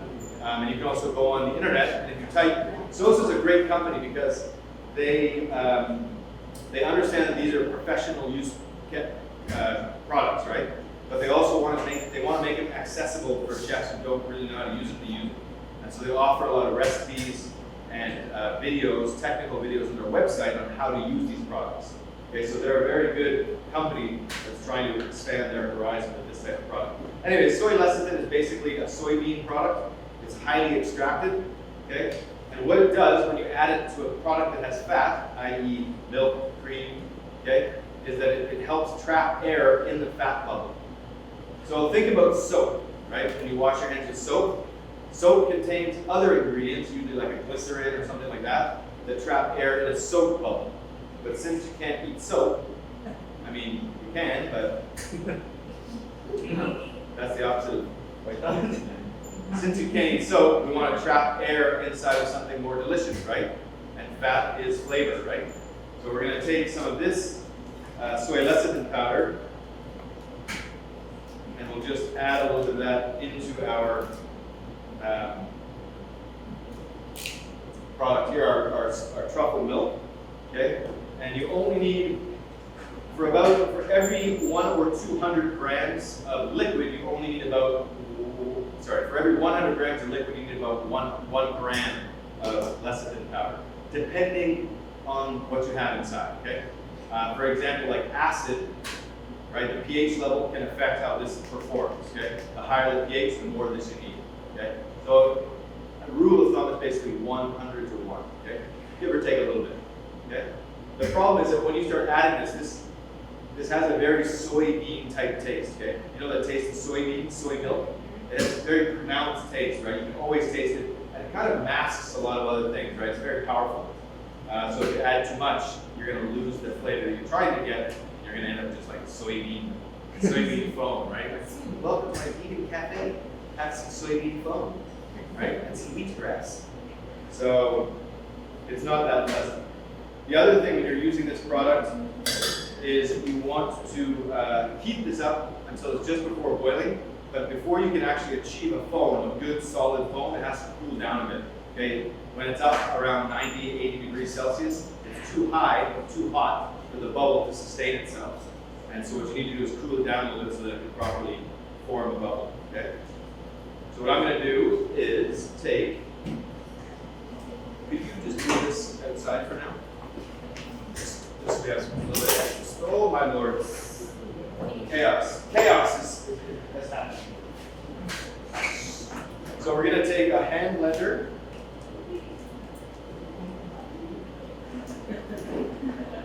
I don't know why.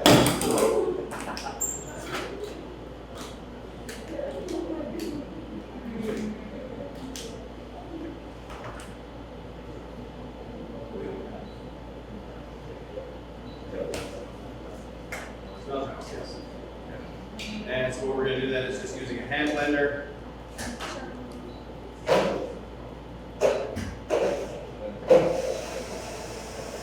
So we're going to blend this to make sure that we emulsify all the soybean powder, okay?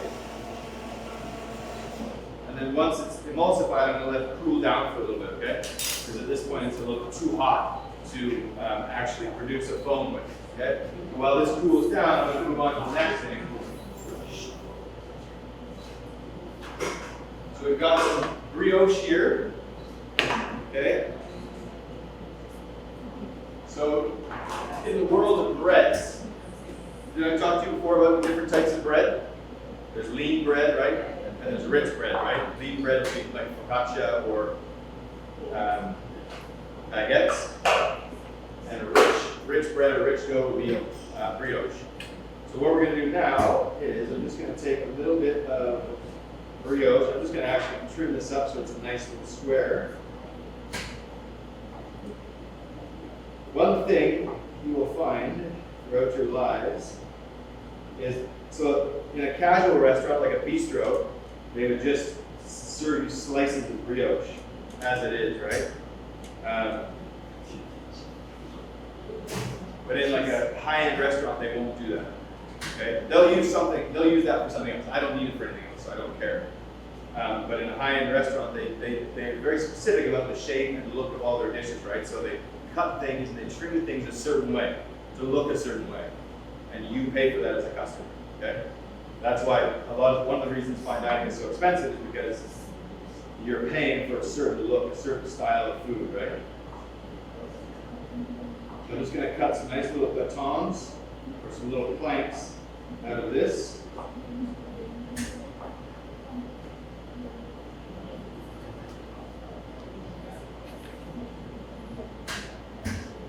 And this you're going to use to dip into your foie gras custard.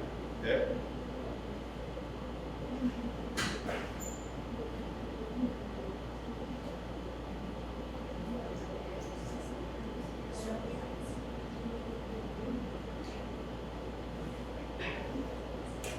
So I'm just going to get these pans onto a nice low, medium low heat.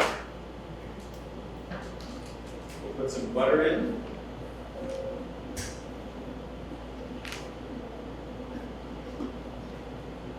Try to put some butter in.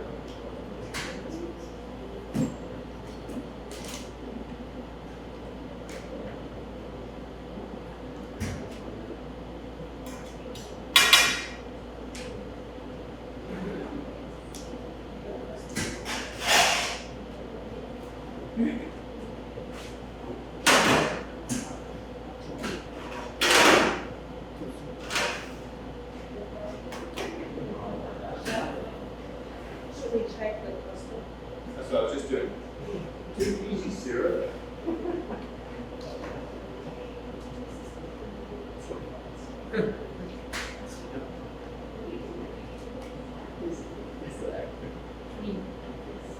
Almost there. Almost there.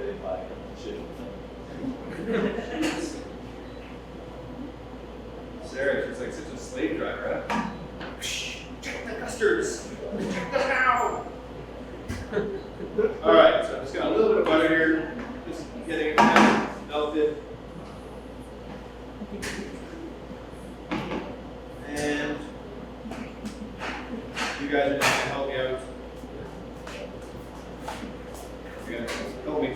off this brioche a little bit. Okay, just let it toast so it's nice and golden brown on each side. Okay. Then you're gonna flip it over. You can just use your fingers to flip it over. Don't worry about it. Okay. Just keep an eye on it. You don't need to twist it or turn it too much. Okay. Just as it starts to get brown, you can flip it over. Okay, that's what you guys keep an eye on. Okay. When it's ready, you can just put it in your respective sides. Turn off. I'll get it.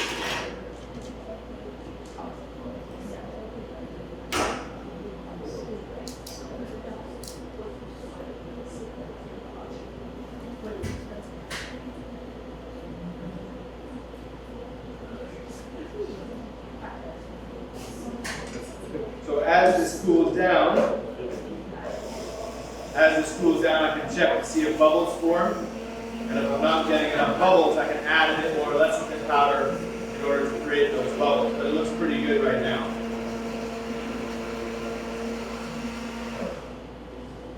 So it's a lot like steaming milk for an espresso or a coffee drink, right? Very similar. We're just incorporating air into the product, similar to how you would incorporate air into espresso milk. Okay? Toast it a little longer. Or too early. And if you find that toasting too fast, you can turn the heat down a little bit. Don't. If you want to cook something, so like adding more heat is not always the answer, right? That just means it's going to burn faster. But we want a nice toasted brioche, right? Nice and golden brown and sort of crusty throughout. Okay, so I'm just going to again cut some more of this. I'll leave these ones a bit bigger this time.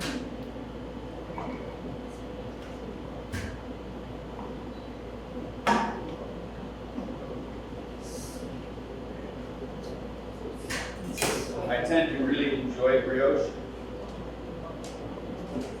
It's just brioche has a lot of butter in it, like really a lot. I think these. Yeah.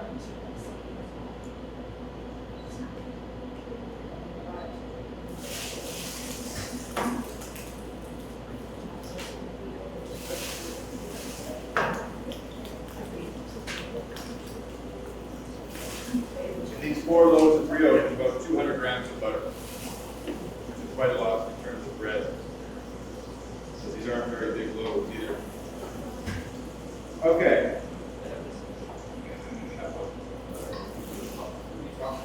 Oh yeah. Guys, please, when you're asking a question, be specific. Don't use this or that. Last week, a student came into the classroom and was like, "Professor, can I get that thing?" And I had my back turned. Well, I was doing something, so I couldn't turn. I was like, "What?" He's like, "The thing." I was like, "What's the thing?" He's like, "That thing." I'm like, "What is that?" Like, use your words. He's like, "Can I get the salt?" Or whatever it was. It's like, Jesus, man, like, how do I know what you're talking about? Like, I'm not Charles Xavier. For real. I was like, what are you talking about? It's like, that. I was like, as a matter of fact, I do not know what that is. But if you call it by its name, there's a really good chance I'll know what that is. All right. Yeah, just more butter. You want to get real toasty. So I'm just gonna give a quick taste here. Just blend this up again.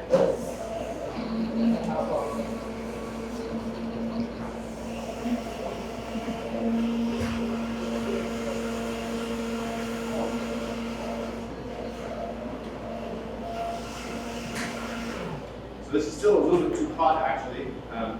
If you can see steam coming off it, usually that means it's too hot, which is fine. We're not in a huge rush. However, I believe our custards are done.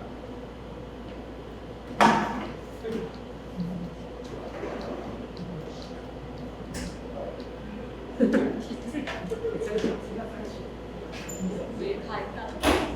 at this extra one that I got. Yeah.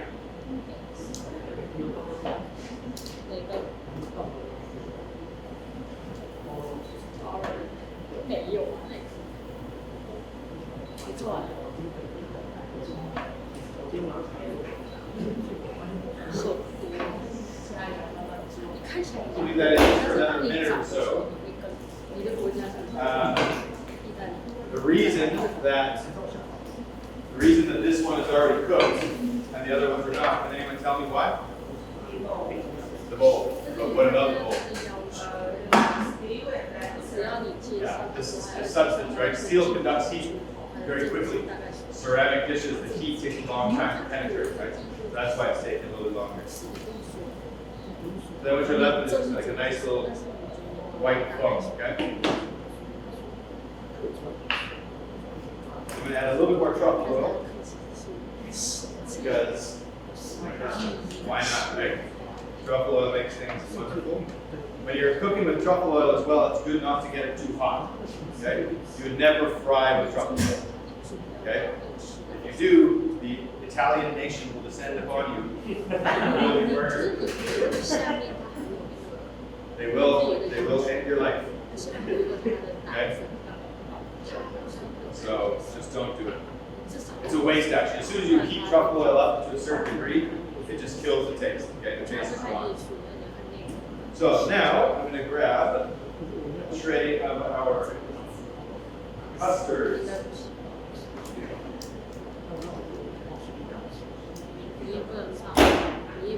Okay. Do you want to message Elizabeth if she wants to come and try it? Or Joan, I don't care. So when you want to see if a custard is done, this is fairly hot. When you want to see if a custard is done, just give it a little shake, okay? Don't shake it like a wild banshee, okay? Okay? You're not making scrambled eggs, okay? Just a little jiggle, okay? So basically, if it moves as one piece, okay, that means it's set, okay? If it waves like this, like it's still liquidy like the ocean, that means it's not quite finished yet, okay? Just, what's up, though? How many do you have? I think we have enough right now. If we need to do that now. So many things these guys do. Keep there, do this, do that, watch it, push it. I can't even get a sentence out here. Don't go there, don't go there. I'll miss you if you have to go too far. Okay, so our custard now is done. It's still a little liquidy in the center and the bottom. So I'm just going to put these back in for a minute. I'll show you. And I'll show you just quickly how we're going to finish one. You have a spoon? Okay. Go past the door. All right. Put it. Okay. Okay. So what we're going to do to finish this is you know take what is this? The biggest spoon ever. Do you have a tasting spoon? Yes. It's not a tasting spoon, it's a tasting shovel.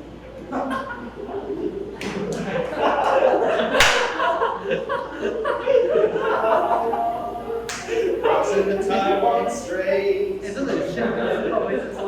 like Mark Twain of Taiwan here, you know? So, oh, there we go, perfect.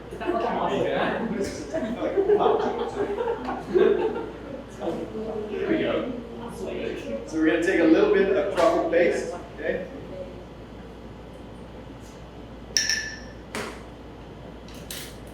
Then we'll just take a little bit of our foam here.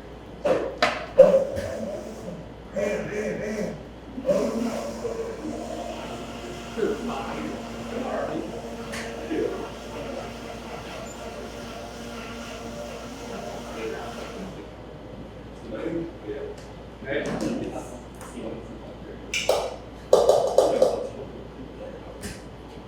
And then we'll just take a little bit of our foam here.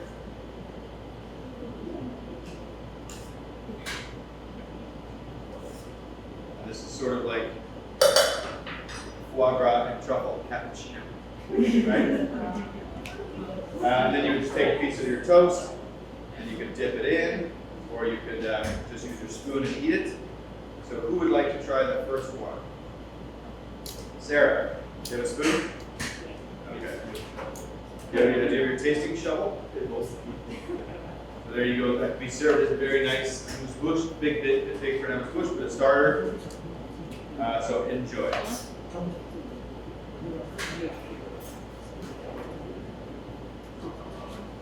So the inside will be sort of set up like an egg dish on the outside, and the inside will still be very creamy and custardy. Okay. So, gentlemen, I think we have enough bread here, so maybe you can grab the bottom tray. Here. Just bring those out. You guys can start to decorate them. Okay. Yes.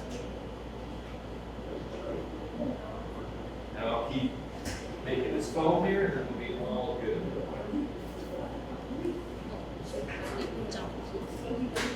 Close the seam up again. Close it. Yeah.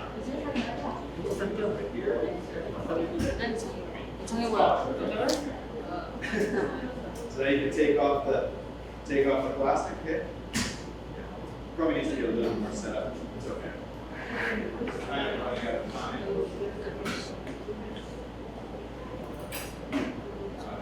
You should eat it, Sarah, while it's still warm. Don't wait for Christmas.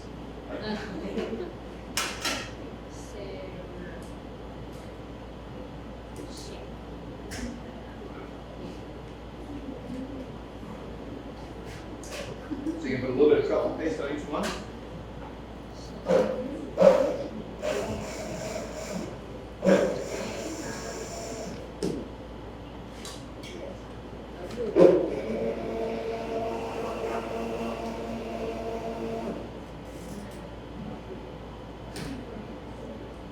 Good. And then we can put the foam over. Do those. That's not much. Let's take some of this. Right on top. Should be able to get one full.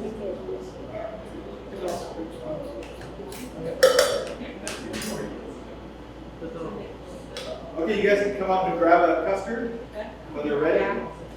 Yeah. There's some bread here. Okay. Grab a custard.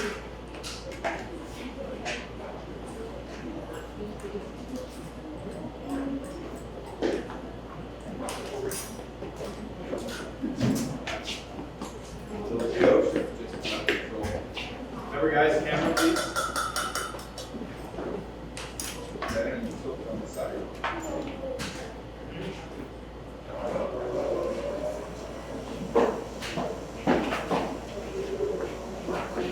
Okay, grab it.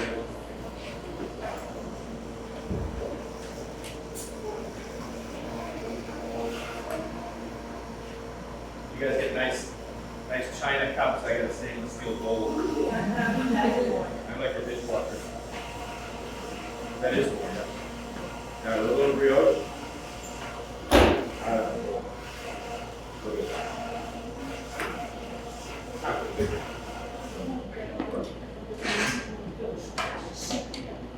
You guys will take these. Grab yourself some bread. If you guys want more bread, come and get it. We can always toast up some more, no problem. My lovely assistants here are the masters of toasting bread. In fact, when it comes to toasting bread, no one does it better.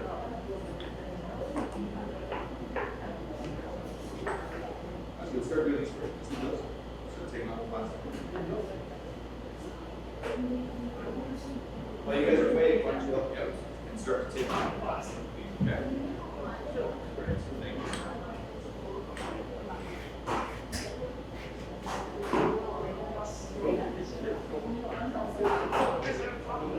Thank you.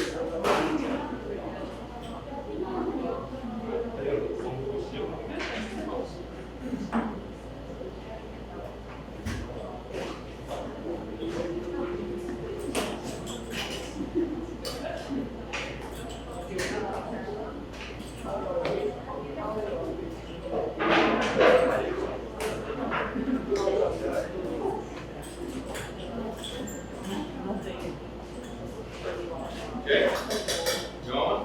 Were you doing like quadro? Good. And it's the best busy now. Huh? It is the best busy. Busy now? Okay, Yeah, good. thank you.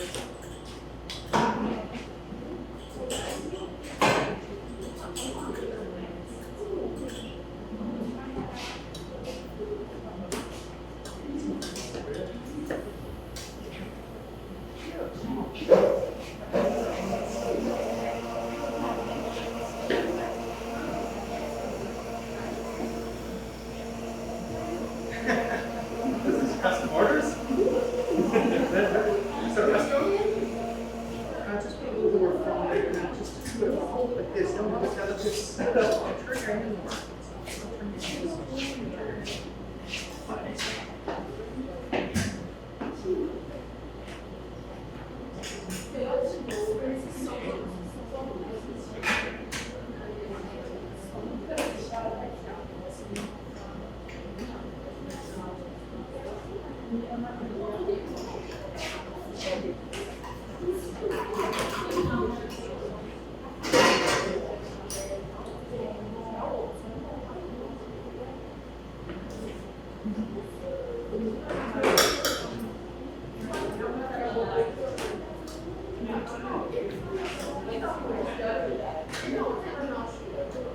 guys want some more bread or is that enough?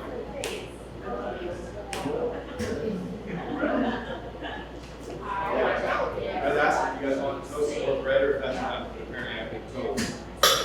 I've been instructed by the powers of the this simply will not be enough.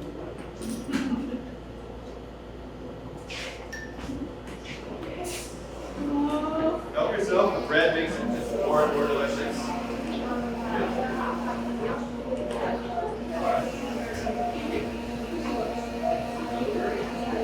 You can do that, I'll let you start cutting the bread and start cutting the toast off.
So how's the foie gras custard? Okay? Very rich though. It's not something you couldn't have like a big cup of it, okay? It's very small amount.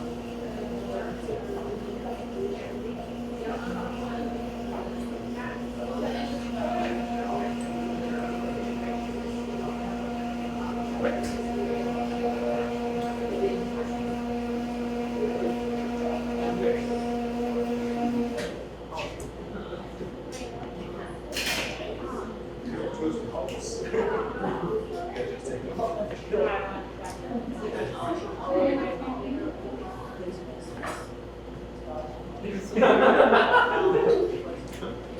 should have just cut all the crust off. I couldn't go like this. And clearly I'm doing it wrong. Alphas are getting restless. They want their bread right away.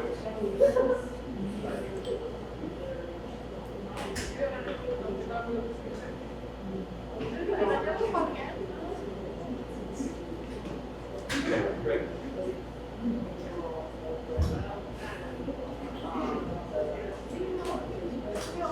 Guys, help yourself. Want another one, or you're just waiting for bread, or I don't know.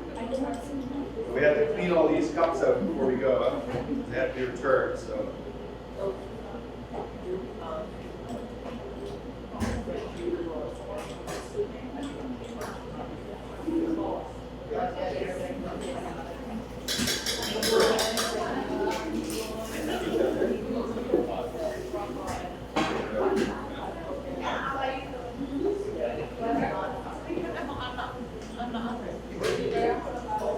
Some extra bread here.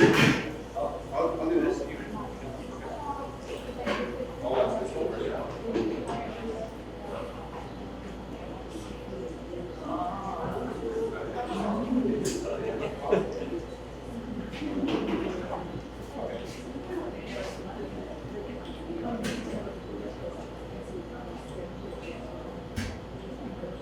There's some bread here, guys. You guys want some bread? I should hope so. You get some toast in. I have a couple pieces.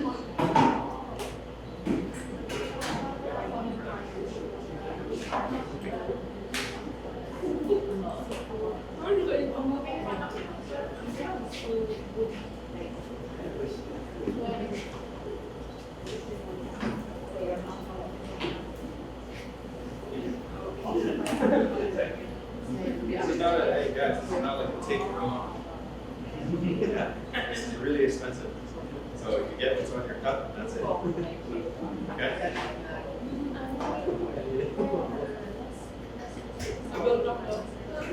Thank you. Just put it right there.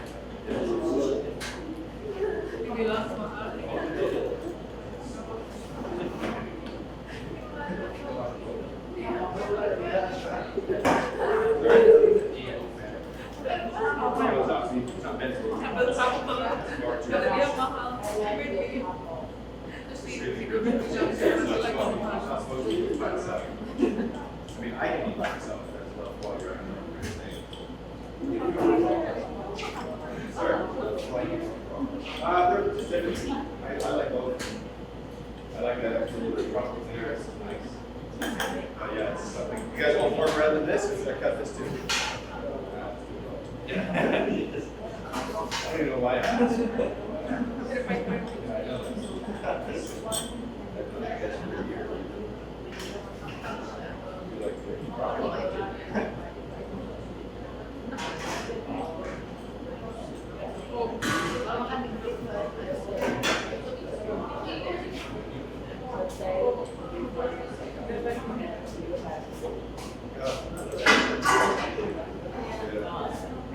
That's okay.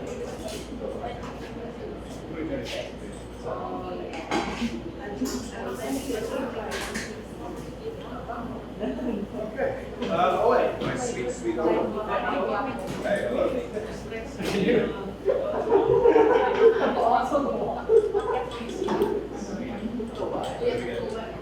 Remember the bacon you got in the freezer?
My body was like,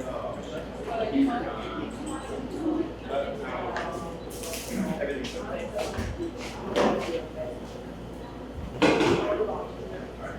This is yours. Next.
All right, so at this point now we can start to tidy up, please.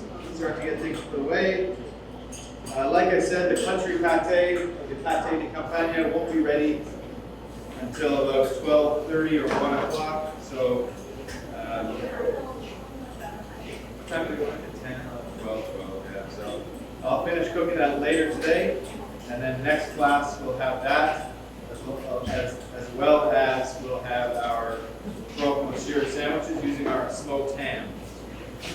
Monday, if you guys remember, we made the cured pork cheek, the guanciale. Yeah, so we're going to be using that to make your carbonara. Okay? So let's start tidying up, please. Cleaning things up. I don't need it. I don't. I mean, I think someone here does want to look.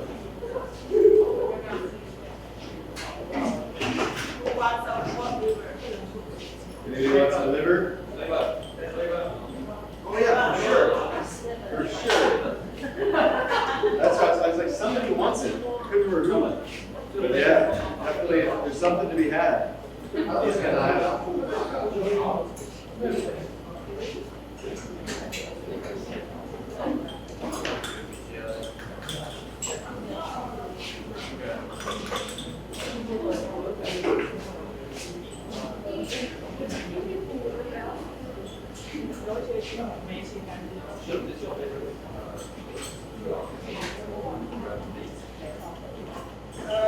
I would say the only similarity would be like the umami taste, the richness of it, but there's really not too much similarity to the crab taste.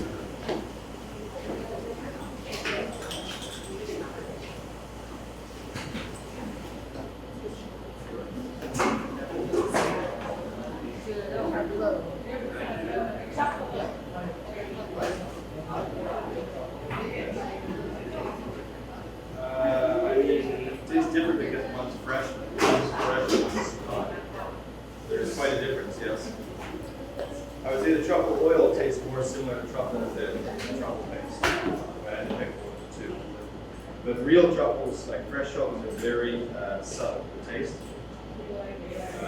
They're not as strong, that's much stronger taste.